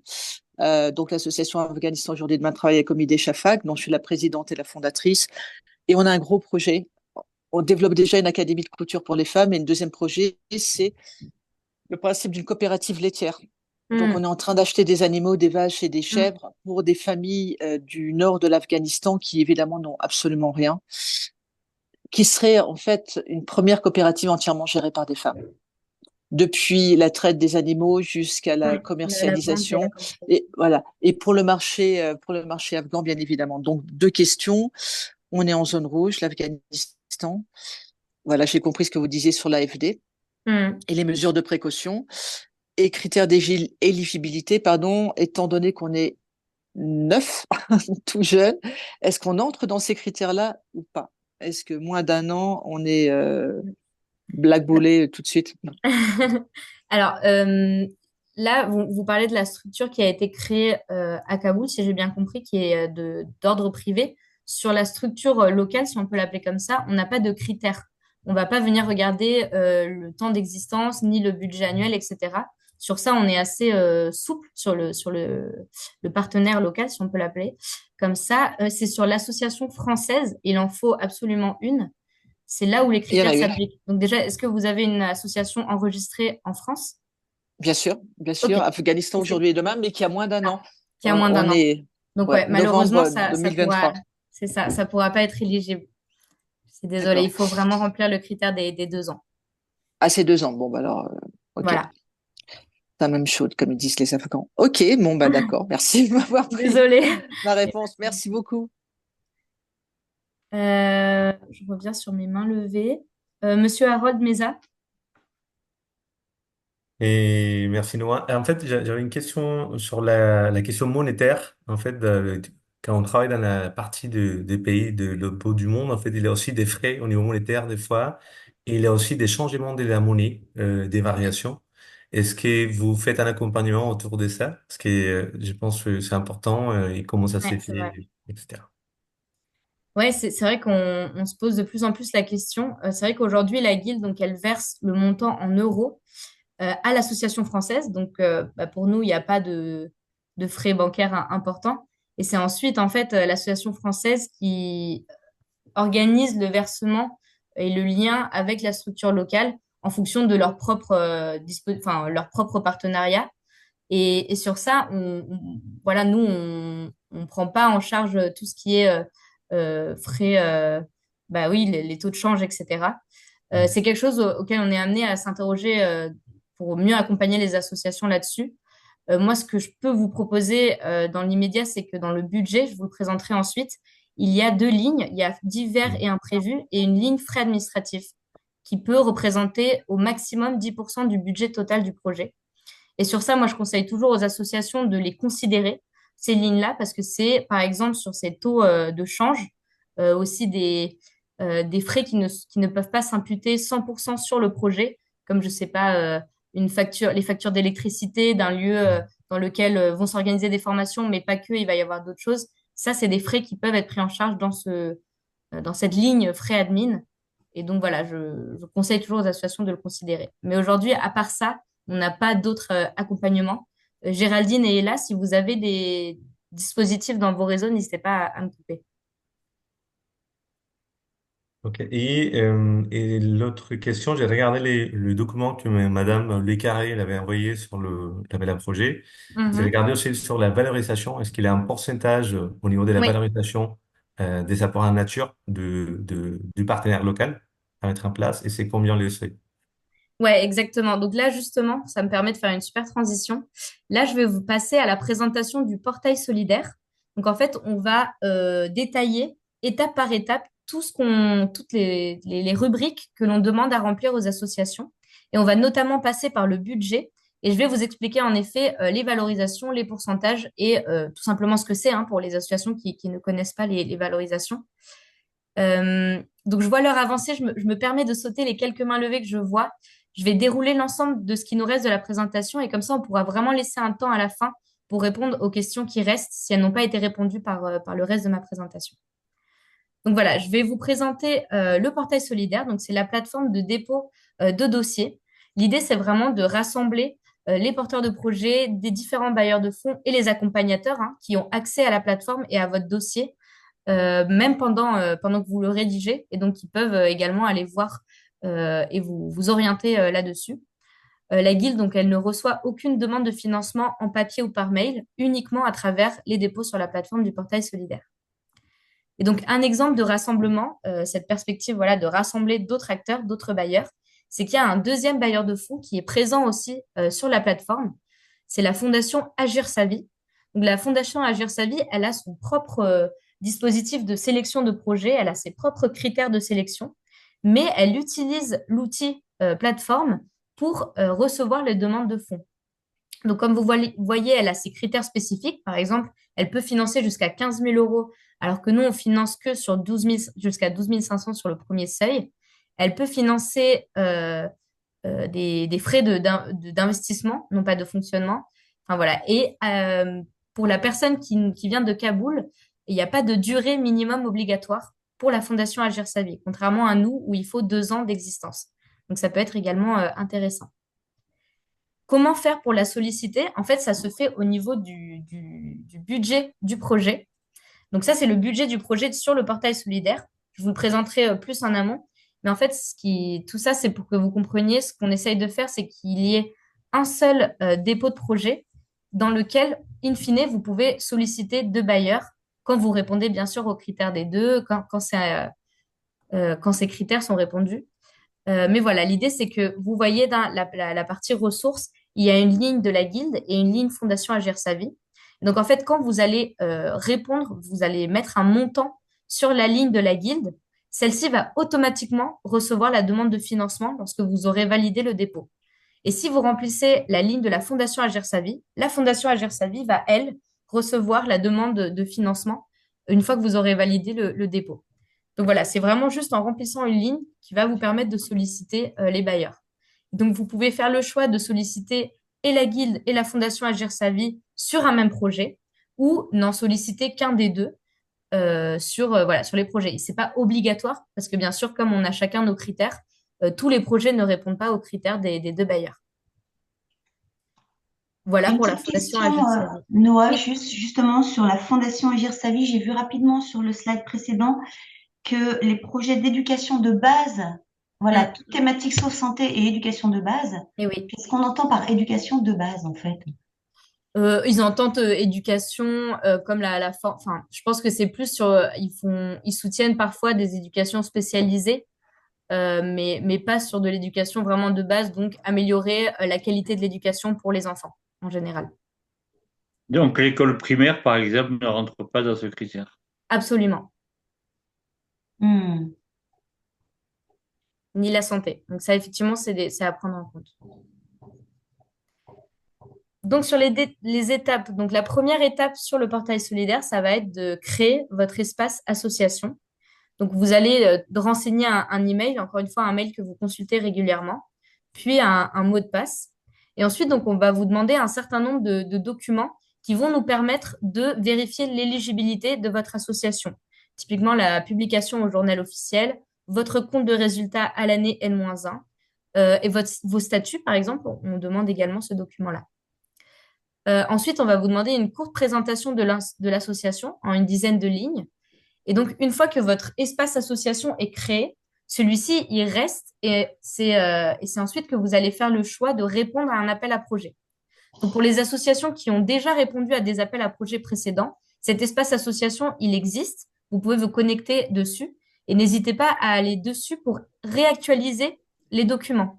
Parfois, ça nous arrive qu'on a des comptes de résultats des années précédentes parce que l'association n'a pas pensé à aller actualiser l'espace. Donc, on vous invite à vraiment penser à actualiser ces documents. Et donc, une fois que l'espace association est créé, vous allez donc choisir l'appel à projet. Donc, dans ce cas-là, il y en a un seul, c'est celui d'automne 2024, mais il arrive qu'on ait plusieurs appels à projet ouverts simultanément. Donc, bien faire attention à quel appel à projet vous répondez. Vous allez ensuite renseigner des informations de base sur l'introduction, donc le titre de votre projet, le sous-titre, un court résumé du projet. Sur le résumé, nous, on conseille souvent de rédiger ce résumé une fois que vous avez répondu à tout le canevas de dépôt. Comme ça vous permet d'avoir vraiment tous les éléments frais en tête et d'avoir un résumé vraiment succinct. Il faut que le jury, en quelques lignes, il ait compris vraiment le cœur de votre projet et que ça lui donne envie d'aller lire le reste du dossier. Il ne s'agit pas de résumer toutes les informations sur cette partie-là. Vous en faites pas, le jury lira vraiment tout le dossier au complet. Donc ensuite, on va vous demander de définir des objectifs généraux qui sont en lien avec les objectifs, les ODD, qui sont définis par l'ONU. Et ensuite, d'y faire découler des objectifs spécifiques à votre projet. Une autre étape, ça va être de détailler le contexte local dans lequel s'insère votre projet. Et sur ça, notre conseil, c'est souvent de faire une présentation en entonnoir, c'est-à-dire qu'on va commencer par le contexte général du pays, mais très rapidement, on va se recentrer sur vraiment la zone d'action, la localité précise de votre projet et les enjeux auxquels fait face cette localité précise. Ce qui peut être intéressant aussi, c'est d'axer votre contexte par rapport à la thématique de votre projet. Parce que par exemple, si on est sur un projet d'éducation et vous nous parlez des problèmes d'accès à l'eau des jeunes, c'est vrai qu'on va avoir du mal à comprendre la cohérence entre le contexte local et le projet que vous nous présentez. Donc voilà, n'hésitez pas à centrer le contexte local par rapport à la thématique et à la zone d'intervention très précise de votre projet. Un dernier aspect sur cette partie introductive, c'est l'historique du projet. Donc j'en ai déjà un petit peu parlé, mais l'idée, c'est de comprendre comment et pourquoi vous en êtes arrivé à la réflexion de ce projet et à travers quel diagnostic. Donc c'est typiquement là où on va chercher à comprendre par rapport à quel besoin que vous avez écouté, et dans quelles instances, donc quelles ont été les réunions, les échanges qui ont été faits avec quelles personnes pour en venir à la formulation de ce projet. Vous pouvez également, dans l'historique du projet, parler des phases précédentes qu'il y a eu, s'il y a eu des phases précédentes qui vous amènent aujourd'hui à développer le projet précis que vous nous présentez aujourd'hui. Ensuite, donc, il va y avoir l'onglet qui concerne le partenaire local. Donc, on en a déjà assez parlé. Donc, voilà, je rappelle que ça peut pas être une personne physique, mais ça doit être une personnalité morale. Personnalité morale, donc une association, une mairie, on en a déjà parlé. On va vous demander un document qui atteste de son existence juridique. Donc ça doit être issu par une autorité locale, une autorité administrative locale qui reconnaît tout simplement l'existence juridique de cette structure. C'est un document qui est obligatoire et qu'on va vous demander donc à ce niveau-là. Ensuite, donc, ouais, on va vous demander aussi de détailler un peu les compétences, les expériences du partenaire local. L'idée, c'est de s'interroger sur la légitimité et la pertinence de réaliser ce projet en partenariat avec cette structure-là.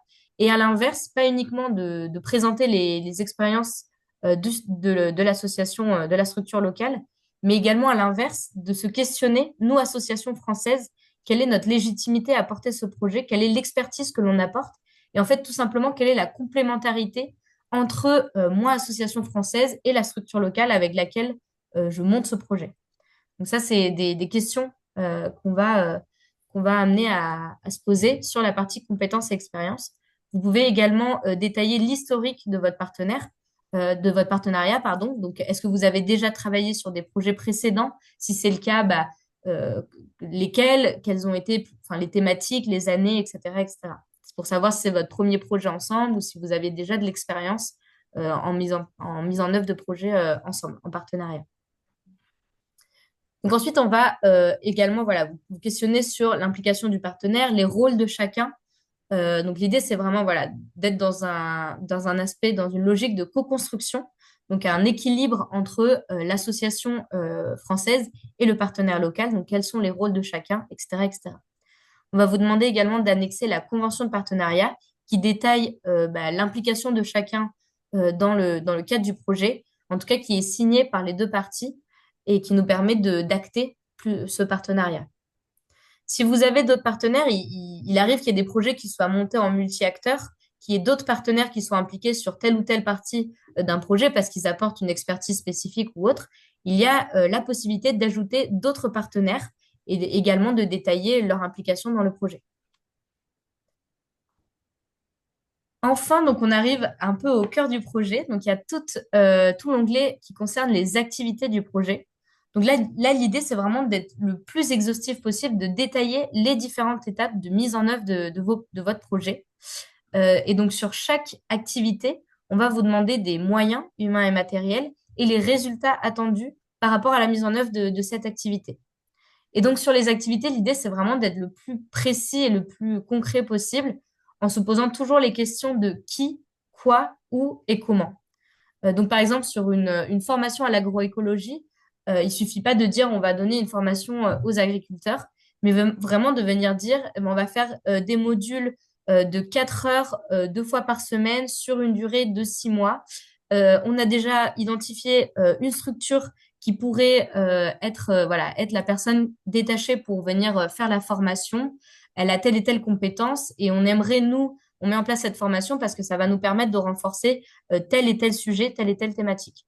Voilà, l'idée, c'est vraiment d'aller dans le détail le plus exhaustif pour permettre au jury vraiment de comprendre la pertinence entre les activités que vous mettez en œuvre et les objectifs que vous avez identifiés en amont. C'est également dans cette partie-là où on va venir faire attention au calendrier. Donc, bien que le calendrier total du projet, l'ensemble des activités qui sont présentées, ça fasse entre 1 et 3 ans. Si cette condition n'est pas remplie, c'est un projet qui va être refusé directement. Donc, il faut bien faire attention à cette condition-là.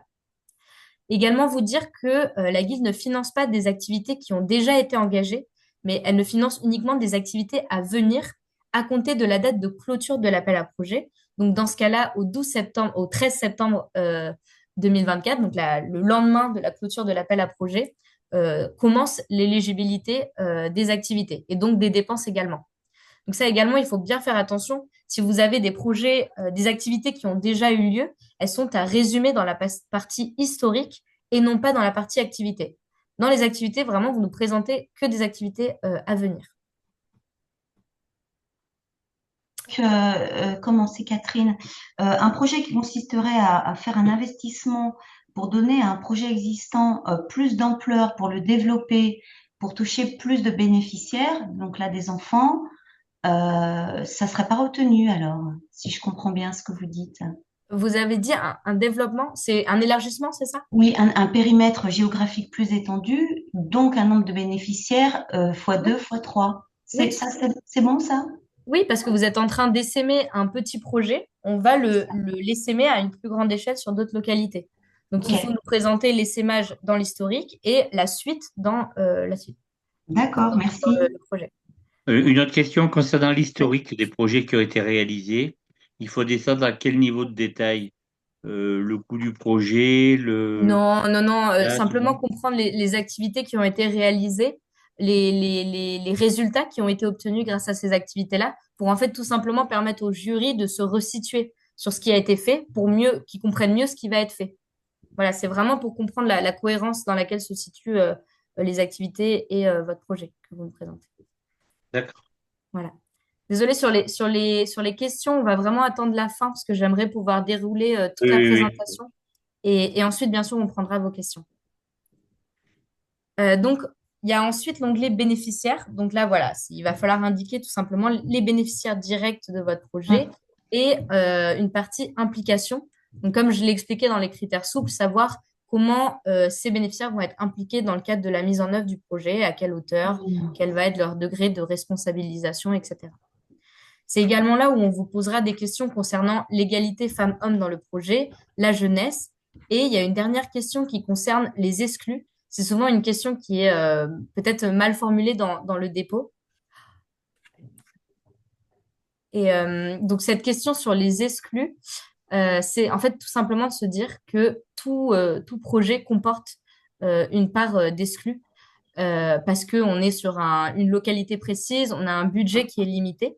Et donc, tout simplement, l'idée, c'est de savoir si vous avez réfléchi aux éventuels exclus de votre projet et quel a été le travail qui a été fait auprès d'eux pour éviter qu'ils puissent avoir des éventuels blocages du fait de cette exclusion de fait. Elle n'est pas voulue, mais de fait, un projet comporte toujours une part d'exclus. Donc, simplement, voilà, savoir s'il y a une réflexion, une identification de ces exclus-là. Je suis en train de voir que ma batterie va baisser. Est-ce qu'il y aurait des questions pour les réseaux? Je vais juste prendre 2 minutes pour aller chercher mon chargeur. Je m'excuse. Je reviens. Bon.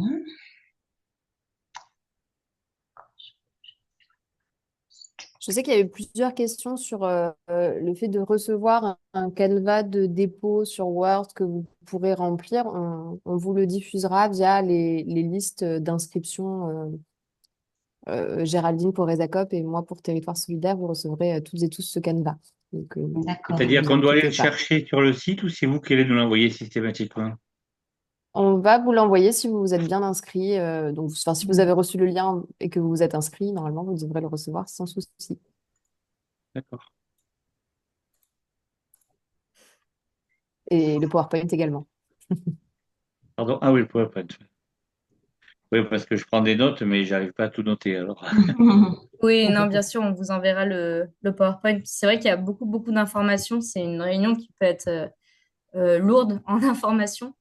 Donc, n'hésitez pas par la suite à nous solliciter si vous avez aussi des questions ponctuelles sur votre projet en particulier. C'est vrai que là, on est sur une réunion générale sur les critères, mais sur des questions spécifiques sur vos projets, voilà, on reste à votre disposition, bien sûr. Si je peux me permettre, le lien du replay de la présentation d'aujourd'hui, on va l'avoir. Ça pourrait aider aussi pour nos réunions à nous avec les partenaires locaux. Super. Oui, vous l'aurez, bien sûr. Et on peut avoir aussi un accompagnement de la part des structures locales. Moi, je suis en Provence-Côte d'Azur par rapport Oui, à oui, tout à Carrefour. fait. C'est ce qu'on a dit au début de la présentation. On est là pour vous Voilà. accompagner et on pourra éventuellement en reparler tout à l'heure, mais n'hésitez pas à nous solliciter. Après, c'est pas à nous de venir vers vous pour Non, on est bien vous d'accord. dire. C'est ça. Donc, il faut que vous nous sollicitiez. Tout à fait. D'accord. Très bien. Merci. Merci. Donc, je reprends la présentation. Donc, le dernier, enfin, un des onglets qui est assez important, ça va concerner la viabilité. Donc, on a détaillé la viabilité en plusieurs sous-catégories pour vraiment amener voilà, les associations à s'interroger sur les différents aspects de viabilisation de votre projet. Et donc, le premier concerne la viabilité financière. Donc, l'idée là, c'est vraiment de se projeter dans la pérennité du projet et de s'interroger sur comment seront pris en charge les frais de maintenance et ou de fonctionnement à long terme de votre projet.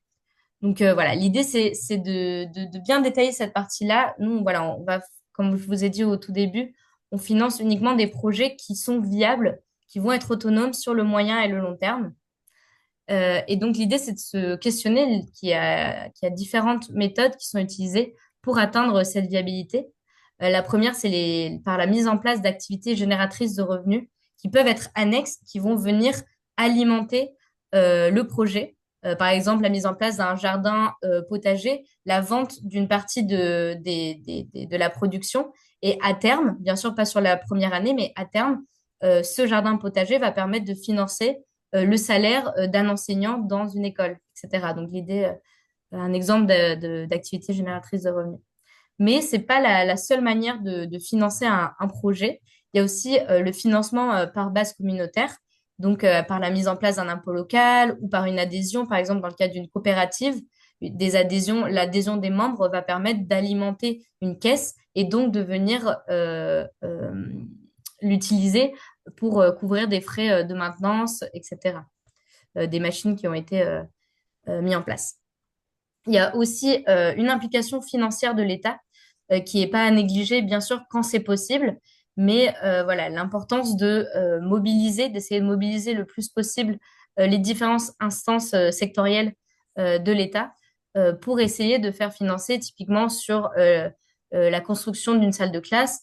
L'association peut prendre en charge l'investissement, donc la construction de cette salle de classe, l'aménagement, éventuellement la formation, mais à terme, le ministère de l'Éducation va prendre en charge la rémunération de cet enseignant ou le détachement d'un enseignant vers cette école-là. Donc voilà. Ensuite, donc, il y a plusieurs viabilités, autres viabilités. La première, c'est la viabilité sociale et culturelle. Donc tout simplement, c'est de se dire qu'on ne fait pas de projet à contre-courant de ce qui est voilà, des traditions, des mœurs qui existent sur place et de s'assurer que le projet est accepté par la population locale. Ensuite, il y a la viabilité politique et réglementaire. Donc voilà, comment les autorités traditionnelles et modernes sont impliquées dans le projet et quelle est la cohérence entre le projet et les politiques publiques de développement dans le projet dans lequel est mis en œuvre le projet. Ensuite, il y a la viabilité environnementale. Donc, comme je l'ai déjà mentionné, hein, l'idée, c'est que l'association soit amenée à se questionner sur l'impact positif ou négatif que votre projet peut avoir sur l'environnement. Et donc, dans cette partie-là, essayer d'expliquer quels sont ces impacts-là et quels sont peut-être les moyens d'équilibrage qui sont mis en place pour éviter que votre projet ait un impact trop négatif sur l'environnement. La viabilité technique et organisationnelle, elles sont complémentaires. L'idée, c'est voilà, de se questionner sur qu'est-ce qui est mis en place pour que l'ensemble des matériaux soit pérenne dans le temps ou qu'est-ce qui est mis en place pour que le remplacement de ces matériaux puisse se faire. Donc, c'est typiquement la réparation. Est-ce qu'il y a les pièces de rechange qui sont disponibles sur place ou quelles sont les possibilités? Est-ce qu'on a pensé à ça avant d'installer telle ou telle machine? Est-ce qu'on a fait attention à que ce soit possible, que la réparation soit possible sur place? Et donc, la viabilité organisationnelle, c'est de même quel est le dispositif qui a été mis en place pour assurer le fonctionnement du projet par la suite.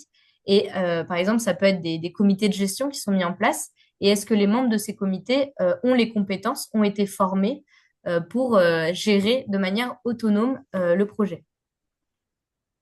Ensuite, donc, il y a 3 dernières questions qui concernent le dispositif d'évaluation, de suivi évaluation. Donc là, pareil, on va vous demander en fait les indicateurs qui vont qui vont être mis en place dès le début du projet et pour être sûr qu'il y a un bon suivi du projet, une bonne remontée des factures, etc., etc. Tout simplement comprendre votre dispositif de suivi de projet. Et donc ensuite, il y a 2 questions concernant les actions de sensibilisation en France. Donc c'est voilà, savoir si votre projet a des retombées localement, donc en France. Nous, c'est des dépenses qui ne sont pas éligibles parce qu'elles sont effectuées en France, mais c'est toujours intéressant de le savoir s'il y en a, s'il y a une valorisation de votre projet en France. Et enfin, prolongement du projet, donc ça, j'en ai déjà parlé. Est-ce qu'il y a une volonté que ce soit un projet pilote qui va être répliqué? Est-ce qu'il y a une suite qui est déjà envisagée par rapport au projet que vous nous présentez? Donc ça, pareil, c'est pas obligatoire à un prolongement. Parfois, un projet peut être très pertinent dans une localité précise à un moment précis, mais il n'a pas vocation à être répliqué, à être dupliqué ou autre. C'est juste quand c'est le cas, n'hésitez pas à nous l'indiquer ici. Donc, je passe au budget. Donc, voilà, vous avez déjà vu à quoi se représentait un budget sur la plateforme du portail solidaire. Donc, l'idée, c'est d'avoir un budget équilibré entre les dépenses et les ressources. Et donc, du côté des dépenses, de lister toutes les dépenses qui sont liées au projet et de les ranger par type de dépenses. Donc, le plus courant, voilà, c'est frais de construction, frais de surévaluation, d'aménagement, de formation. Mais vous pouvez aussi faire le choix de ranger votre budget par objectif spécifique. Voilà, ça, c'est à vous de voir quel est votre système, votre organisation. Sur les modes de calcul, donc s'il y a des devis, n'hésitez pas à indiquer devis et à les annexer dans la partie prévue à ça. Donc, il y a une partie annexe. Sur les gros postes de dépenses, c'est toujours un point positif d'avoir des devis. Ça permet de montrer au jury que vous avez déjà identifié les ressources que vous allez mobiliser dans le cadre du projet. Et ça montre aussi que la fluctuation de prix sera moindre parce que vous avez déjà établi des devis, même s'ils peuvent être revus. Voilà, en tout cas, ça permet de stabiliser une première demande. Du côté des ressources, donc voilà, l'idée c'est de solliciter la guilde et de solliciter d'autres fonds parce que donc la dotation de la guilde ne peut représenter plus de 50% du budget total de votre projet. Donc il faut forcément des cofinancements, soit des ressources propres, soit d'autres bailleurs privés ou publics. Et par rapport à ça, il y a aussi donc les valorisations. Donc là, vous avez le budget dépenses et ressources qui est au-dessus. Et en dessous, vous avez cette partie valorisation qui va apparaître. Donc les valorisations, c'est quoi? C'est toute contribution qui est non monétaire au projet. Donc en fait, tout ce qui va être prêté ou donné gracieusement. Donc ça peut être par exemple les dons de terrain, de la main-d'œuvre bénévole, des dons de matériel également. Et donc tout ça, vous allez venir le valoriser. Donc qu'est-ce que ça m'aurait coûté si j'avais dû l'acheter dans le cadre du projet? Et je vais venir le valoriser dans cette partie-là. Donc bien sûr, comme c'est à la fois des dépenses au projet et des ressources, parce que ça a été prêté ou donné gracieusement, il faut mettre le même montant des deux côtés. Et donc ces valorisations, elles peuvent représenter jusqu'à 25% du budget total de votre projet. Donc ça doit être des valorisations locales. Et donc ça fait que ça va venir jouer sur les marges de calcul de 50% de dotation. Donc, je vous ai mis un exemple ici parce qu'à chaque fois, ces calculs sont un petit peu compliqués.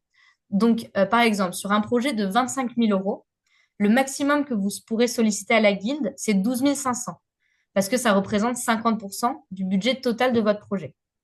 Donc ensuite, ça, c'est 12 500. Sur les 12 500 qui restent, vous pouvez valoriser le temps, le don de terrain, du matériel jusqu'à hauteur de 25%. Donc, vous pouvez valoriser plus, mais nous, on ne prendra que 25%. Donc, dans le cas de ce projet à 25 000 euros, ça représente 6 250 euros. Ce qui fait que finalement, sur un projet de 25 000 euros, vous n'avez plus que 6 250 euros d'autres fonds à aller chercher en maximisant la dotation de la guilde et en maximisant les valorisations. Donc voilà un exemple, en espérant que ce soit un peu plus clair pour vous sur ces calculs de pourcentage et de plafond.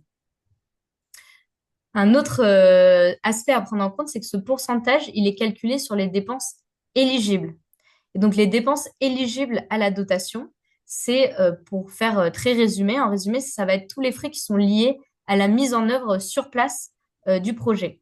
Donc là, je vous ai mis quelques exemples, hein, mais les achats dans le pays, les frais de construction, les salaires des formateurs, les salaires locaux à court terme, tant que vous nous démontrez que ce salaire-là sera pérenne dans le temps, on peut bien sûr soutenir la première année de salaire, voilà, le lancement d'un premier salaire, mais il faut s'assurer, il faut nous démontrer que ce salaire sera pérenne dans le temps et qui sera soutenu par d'autres fonds par la suite. Donc, à contrario, hein, toutes les dépenses qui ne sont pas éligibles à la dotation de la guilde, ça va être tout ce qui est lié en fait à des achats faits en France ou liés à l'association française. Donc, notamment les frais de transport, les frais de mission, les déplacements internationaux, mais aussi sur place de l'association française, des membres de l'association française. Ce sont des dépenses qui ne sont pas éligibles à notre dotation. Et donc, dans le calcul de la dotation, enfin du budget total du projet, c'est uniquement sur les dépenses éligibles. Donc voilà, je vous ai fait également une liste, mais tout ce qui est matériel acheté en France et l'envoi de ce matériel de la France vers le pays, ce n'est pas des dépenses qui sont éligibles. Par contre, vous pouvez bien sûr nous les présenter dans le budget pour, d'une part, pour qu'on comprenne, par exemple, si vous nous dites dans les activités que le suivi évaluation va se faire par le biais de 2 missions terrain de l'association française, mais que c'est pas budgétisé, voilà, il peut y avoir une incohérence de ce côté-là. Donc, n'hésitez pas à le budgétiser, mais je vous le mentionne parce que dans le calcul des dotations, voilà, c'est à prendre en compte. Donc, je finis rapidement par la dernière partie qui concerne les annexes. Donc, voilà, il y a toute une partie où vous pouvez ajouter vos annexes. Donc, voilà, on vous invite à bien les nommer pour que ce soit le plus facile à comprendre pour le jury. Donc, mettre tous vos devis, toutes les demandes institutionnelles signées, l'accord de la mairie, des écoles, etc. Les devis, ça j'en ai déjà parlé. Et oui, vous dire que vous pouvez bien sûr ajouter des dossiers de subvention. Par exemple, si vous avez sollicité d'autres bailleurs et vous avez un dossier de subvention en annexe, mais il faut vraiment se dire que voilà, on reçoit beaucoup de demandes à chaque session et le jury va pas forcément aller dans le détail de la lecture du document annexe. Donc, il faut que toutes les informations importantes soient présentes dans le dépôt, dans les différentes rubriques que je viens de vous présenter. Voilà, vous pouvez également ajouter des photos et des vidéos. Voilà, des photos et des vidéos qui vont permettre au jury de mieux comprendre votre projet, qui vont les aider à se projeter. Donc voilà, qui soient vraiment cohérentes par rapport au projet que vous nous présentez. Je finis donc par quelques règles pratiques. C'est vrai que je ne l'ai pas dit lors de ce dépôt, mais on est sur une plateforme qui est en ligne et donc qui a les aléas de toute plateforme en ligne avec ses bugs, ses expirations, etc. Donc, en bas de chaque page, de chaque onglet, vous avez un bouton sauvegarder. Et vraiment, n'hésitez pas à chaque fois que vous remplissez à sauvegarder les informations. On a eu plusieurs cas de perte d'informations. Et nous, de manière générale, ce qu'on vous recommande de faire, c'est d'avoir en fait un document Word qui concentre tout votre projet avec toutes les rubriques et de venir faire des copier-coller sur la plateforme pour éviter au plus possible de perdre vos données. Ça, c'est vraiment la meilleure recommandation que je peux vous donner. Donc ensuite, vous rappelez que vous ne pouvez déposer qu'un seul dossier par session et par association. Donc voilà, sur la session d'automne, vous ne pourrez déposer qu'un seul dossier par association. Et bon, voilà, je voulais finir en vous disant qu'on est bien sûr bien conscient que le dépôt, il est conséquent, il est long à remplir. Mais voilà, c'est pour ça qu'on se tient à votre disposition pour vous accompagner au mieux, pour vous conseiller au mieux, pour avoir des échanges, pour faciliter le remplissage. Et voilà, l'idée, c'est que ça permet aussi de centrer votre projet au sein de ces grands objectifs et de comprendre, que nous, on puisse comprendre le mieux possible le projet et de juger le projet en termes de qualité dans son ensemble. Et pour ça, on est obligé de demander un ensemble de questions. Les contacts ne peuvent pas se faire par téléphone, c'est uniquement par mail, les échanges, vous avez dit. peut-être, oui, un premier contact par mail et ensuite, dans nos signatures, vous avez nos numéros. Donc, je pense que sur le mail, vous aurez également les numéros. Ouais. D'accord. Donc, voilà, ça, je vous l'enverrai, hein, mais il y a quelques liens utiles, notamment la médiathèque des microprojets avec un ensemble de ressources. Mais voilà, les tutoriels, etc.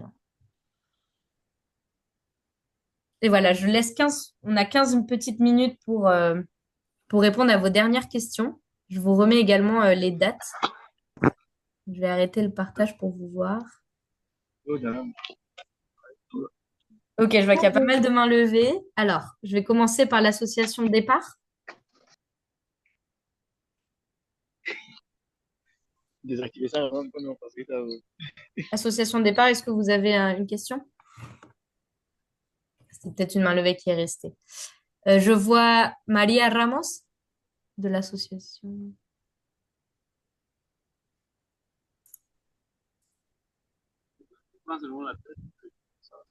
Maria, est-ce que vous souhaitez intervenir, poser une question? Oui, on lance l'appel, on vous explique comment vous allez remplir les choses avec des timings de matin, pas du suite. Je vois pas le micro qui est ouvert.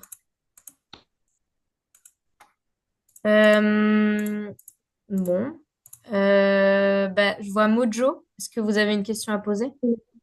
Prudence Monjo. Donc, juste pour synthétiser rapidement ce que vous disiez par rapport aux dépenses non éligibles. Ouais. Si j'ai bien compris, lorsqu'il y a des dépenses non éligibles par rapport à la guilde, elles peuvent quand même être présentées, mais en justifiant qu'elles vont être cofinancées par les autres financements, en fait. Absolument. Et nous, en fait, Ok. dans le calcul de la dotation qu'on peut vous donner au maximum, on va venir sortir ces dépenses du Ouais. budget total de votre projet. Et les 50%, ils vont être calculés uniquement sur les dépenses éligibles. Très bien. Et dans la présentation, enfin dans l'appel à projet qui est sur le portail solidaire, il y a la liste des dépenses non éligibles ou Oui, éligibles. absolument. Il y a le règlement déjà qui est à consulter et qui rappelle tout ce qu'on s'est dit aujourd'hui, hein, les critères d'éligibilité, les dépenses éligibles et non éligibles, les types de projets qu'on finance, etc., etc. Dans le Ok, règlement, super. ouais. Merci. Avec plaisir. Valérie Ntoutram, est-ce que vous avez une question? Oui. Bonjour. Je voulais juste savoir si c'était possible de soumettre à la guilde un projet qui n'a pas été lauréat au Crowding. Oui, bien sûr. Pour Bien sûr. récemment, ça ne gêne pas, non? Non, non, pas de souci. Le forum et la guilde, on est souvent en échange, on participe au comité de chacun. Donc voilà, il y a pas de souci. La seule condition, c'est qu'il n'y ait pas sur un même projet un double cofinancement guild forum. Mais comme il a été refusé, ce n'est pas le cas, donc vous pouvez le présenter chez nous. D'accord. Merci. Avec plaisir. Bernadette?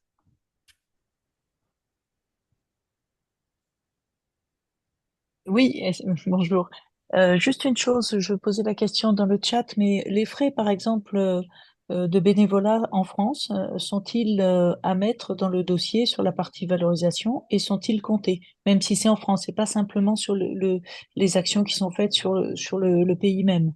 Oui, merci beaucoup pour Ok. votre question, Bernadette. En effet, nous, on invite toujours à valoriser tout l'engagement. En fait, ça fait preuve de l'engagement qu'il y a autour du projet. Mais en ce qui concerne les valorisations, vous verrez qu'il y a deux rubriques, valorisation française et valorisation locale. Et c'est uniquement les valorisations locales qui sont comptées sur le 25% éligible. Dans cette Ok. démarche encore de ne prendre en compte que les dépenses liées, faites sur place. Sur place, ok. D'accord, je Voilà. comprends. Ok, merci. Très bien. Je vois Jean-Louis qui a levé la main. Est-ce que c'est... Oui, oui. Oui, allez-y. En résumé, nous travaillons uniquement sur Madagascar, donc je pense que c'est un pays éligible. Absolument. Euh, et nous faisons également des écoles, essentiellement des écoles en brousse. Donc, je pense que c'est éligible aussi.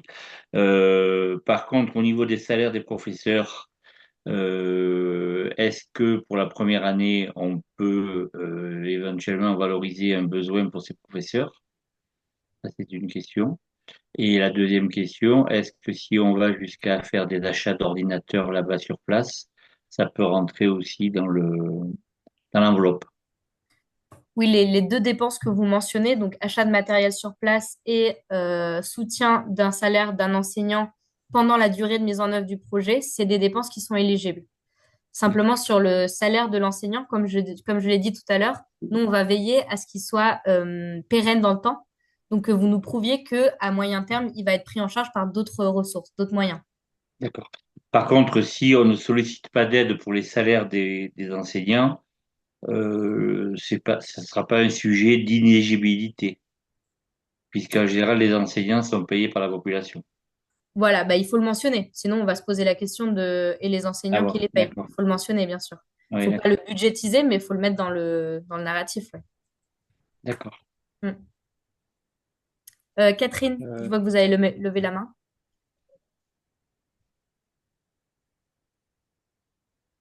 Peut-être pas, c'est peut-être une ancienne main. Josiane, vous avez levé la main. Oui, Ah bonjour. mince, Donc, zut. nous, on est Enjeu France 13. Alors, pour le dépôt de projet du mois de septembre, bon, c'est foutu parce qu'on va avoir 2 ans au 29 novembre.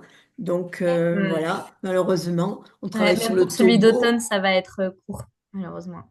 C'était votre Euh, question?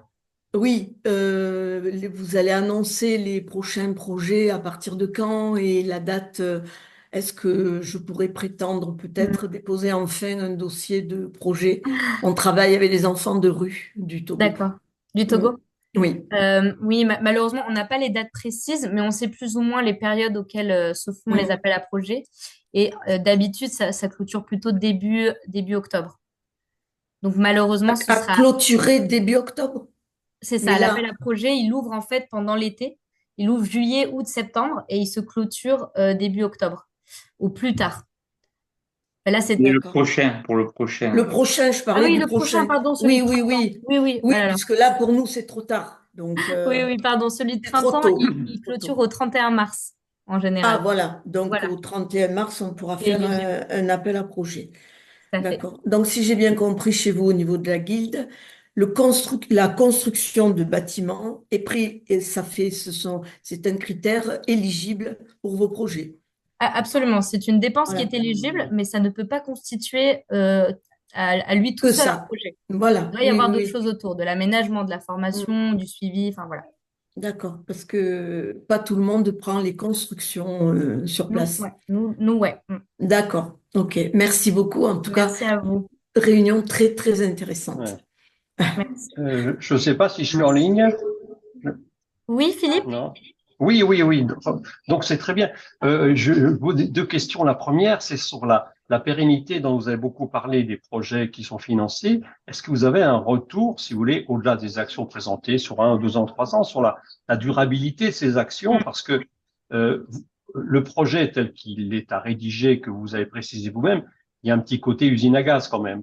Et donc les réalités de terrain, et je pense là Jean-Louis là intervient aussi à Madagascar, ça m'intéresse. Nous savons bien que nous avons des réalités de terrain qui sortent totalement, je veux dire, du cadre que vous avez fixé, hein, Mm. quant à un certain nombre de pertinences. Et c'est ce qui m'inquiète un peu, c'est-à-dire qu'on va cadrer au mieux, si vous voulez, l'intérêt d'un projet, mais que la réalité locale n'a rien à voir, que ce soit par la culture, par le climat, par la compréhension de tout cela. Et c'est ce qui me gêne un peu. Et je solliciterai aussi, comme l'a dit Jean-Louis, mais avec Ella, disons un petit concours, un petit support, parce que on va très loin dans l'expression, si vous voulez, des besoins, mais le retour est pas évident. Alors, il se trouve que on a pu bénéficier dans notre association d'aide par des fondations où la demande est beaucoup plus simple. Oui. Qu'est-ce que vous allez faire, pourquoi faire, dans quelles circonstances? Là, vous creusez, si vous voulez, un certain nombre de... C'est bien, dans l'esprit, je le comprends, mais ça fait vraiment, comme je disais à l'instant, un peu usine à gaz, où, et dont vous avez parlé aussi des experts qui intervenaient. Vous dites on va quand même très loin. On va très, très Mm. loin. Et les réalités de terrain, je ne sais pas si vous avez des expériences là-dessus, montrent qu'en face Si, de vous, vous avez absolument. des gens qui comprennent rien du tout à cela. On se dit, mais Mm. pourquoi vous vous cassez la tête à faire tout ça? C'est un peu, voilà, c'est un peu Oui. l'inconvénient, mais je comprends très bien la démarche de la guide pour autant. Et donc, je me permettrai aussi, comme a dit Jean-Louis, de solliciter Ella s'il a des disponibilités pour mettre en œuvre quelque chose. Voilà, enfin, Mm. bravo pour Avec votre plaisir. réunion. Merci. Merci Philippe. Alors oui, je pense qu'il faut, c'est important de préciser que les fonds de la Guilde, c'est des fonds publics. Et donc forcément, le dispositif de sélection de projets et de suivi, il est peut-être, oui, plus exigeant que effectivement des fonds privés qui, eux, en Mhm. fait, bah voilà, hein, c'est des fonds d'entreprise et ils ont leurs propres critères et peuvent avoir voilà, des différentes manières d'évaluer le financement des projets. Nous, c'est comme je vous l'ai dit, hein, on est très conscient du fait on en demande beaucoup sur le dépôt. On en demande beaucoup aussi pour être sûr de financer des projets qui vont être viables et pour éviter de faire, j'utiliserai la même expression, usine à gaz sur le territoire, en fait. De Mhm. financer des forages qui, en fait, au bout de 2 ans, comme on n'a pas pensé à qui allait les maintenir, à qui allait être formé pour faire en sorte que quand ça tombe en panne, bah, quelqu'un puisse le réparer, bah, de faire en sorte que des projets qu'on va financer de 1 à 3 ans, au bout, non, non, moi je suis allée en Tunisie en mai dernier. Je suis allée visiter des projets qu'on a financés en 2014. 2014, ça fait 10 ans que le projet a été financé sur permettre à des femmes d'avoir un petit élevage de brebis. On leur a financé 4 brebis, de la formation sur comment faire en sorte que voilà qu'elles puissent dupliquer ces brebis, mais aussi vendre le lait, vendre les brebis, etc. Au bout de 10 ans, toutes les femmes ont des brebis, elles ont dupliqué enfin dupliqué, même tripliqué, enfin voilà leur lot de brebis. Tout ça pour vous dire qu'il y a des résultats. Et nous, c'est vraiment ça Tant le mieux, cœur de tant notre mieux, tant action. mieux. Ouais, non, mais bien Ouais. sûr, bien sûr, bien Mais sûr. Ouais. je comprends que ce soit frustrant quand on connaît voilà, d'autres dispositifs. Et c'est pour ça aussi qu'on fait tout cet effort avec les webinaires, avec les accompagnements, pour que vous sachiez dans quoi vous vous engagez. Mhm. Éviter d'avoir des mauvaises surprises. Voilà. Mhm. Mais en tout Très cas, bien, oui, ce merci. sera avec plaisir, je pense, pour Ella, de faire un accompagnement avec vous et avec Mhm. Jean-Louis. Très bien, merci. Merci. Je vois. Noah, bonjour. Oui, J'ai une question par rapport au bilan intermédiaire, puisque ouais, nous, notre association, elle a déjà reçu des fonds de la Guilde pour un projet en octobre 2023. d'accord. Donc ma question, c'était à quelle date il faut transmettre ce bilan intermédiaire? Est-ce qu'il y a aussi un template ou un modèle? Qu'est-ce que vous attendez en fait comme information dans le cadre de ce bilan intermédiaire? Et ma dernière question, c'est est-ce que c'est pertinent de redemander un projet si rapidement ou est-ce que vous allez vraiment le déprioriser et donc ça vaut pas le coup et peut-être attendre l'année prochaine? Merci Camille. Donc sur le bilan intermédiaire, c'est pour tout projet qui a une durée de plus d'1 an et demi. On va demander un bilan intermédiaire à chaque année de réalisation du projet. Et pour une fois, on a fait le choix de laisser le format libre aux associations.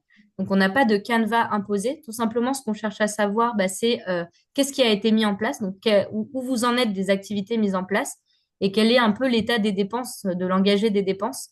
Où est-ce que vous en êtes de votre budget? Grosso modo, c'est de donner des nouvelles sur où vous en êtes dans votre projet, aussi bien sur l'aspect de la mise en œuvre des activités que sur le financier. Mais on n'a pas de modèle imposé. Ok, et ça, il faut vous le transmettre à quelle date? Au bout d'1 an de l'exécution, au bout de la première année de réalisation de vos activités, Ok. à chaque année, quoi. Mm. Euh, Noah, Et c'est pardon Catherine? Camille, j'ai pas répondu à la deuxième question.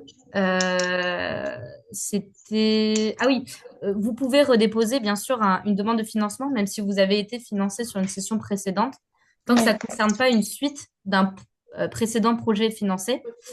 Et non, nous, on ne fait pas de priorisation ou autre. Il nous est arrivé que pour une association où on avait plusieurs projets en cours, où ils auraient dû nous présenter un bilan final et le bilan a été, la date du bilan a été dépassée et on n'avait pas trop de nouvelles de l'association, on a Ouais. décidé de ne pas financer cette énième demande de financement. Mais à part Ok. ça, voilà, on n'a pas d'autres critères ou autres. Donc typiquement, nous, le projet, il a commencé à être mis en œuvre en avril 2024.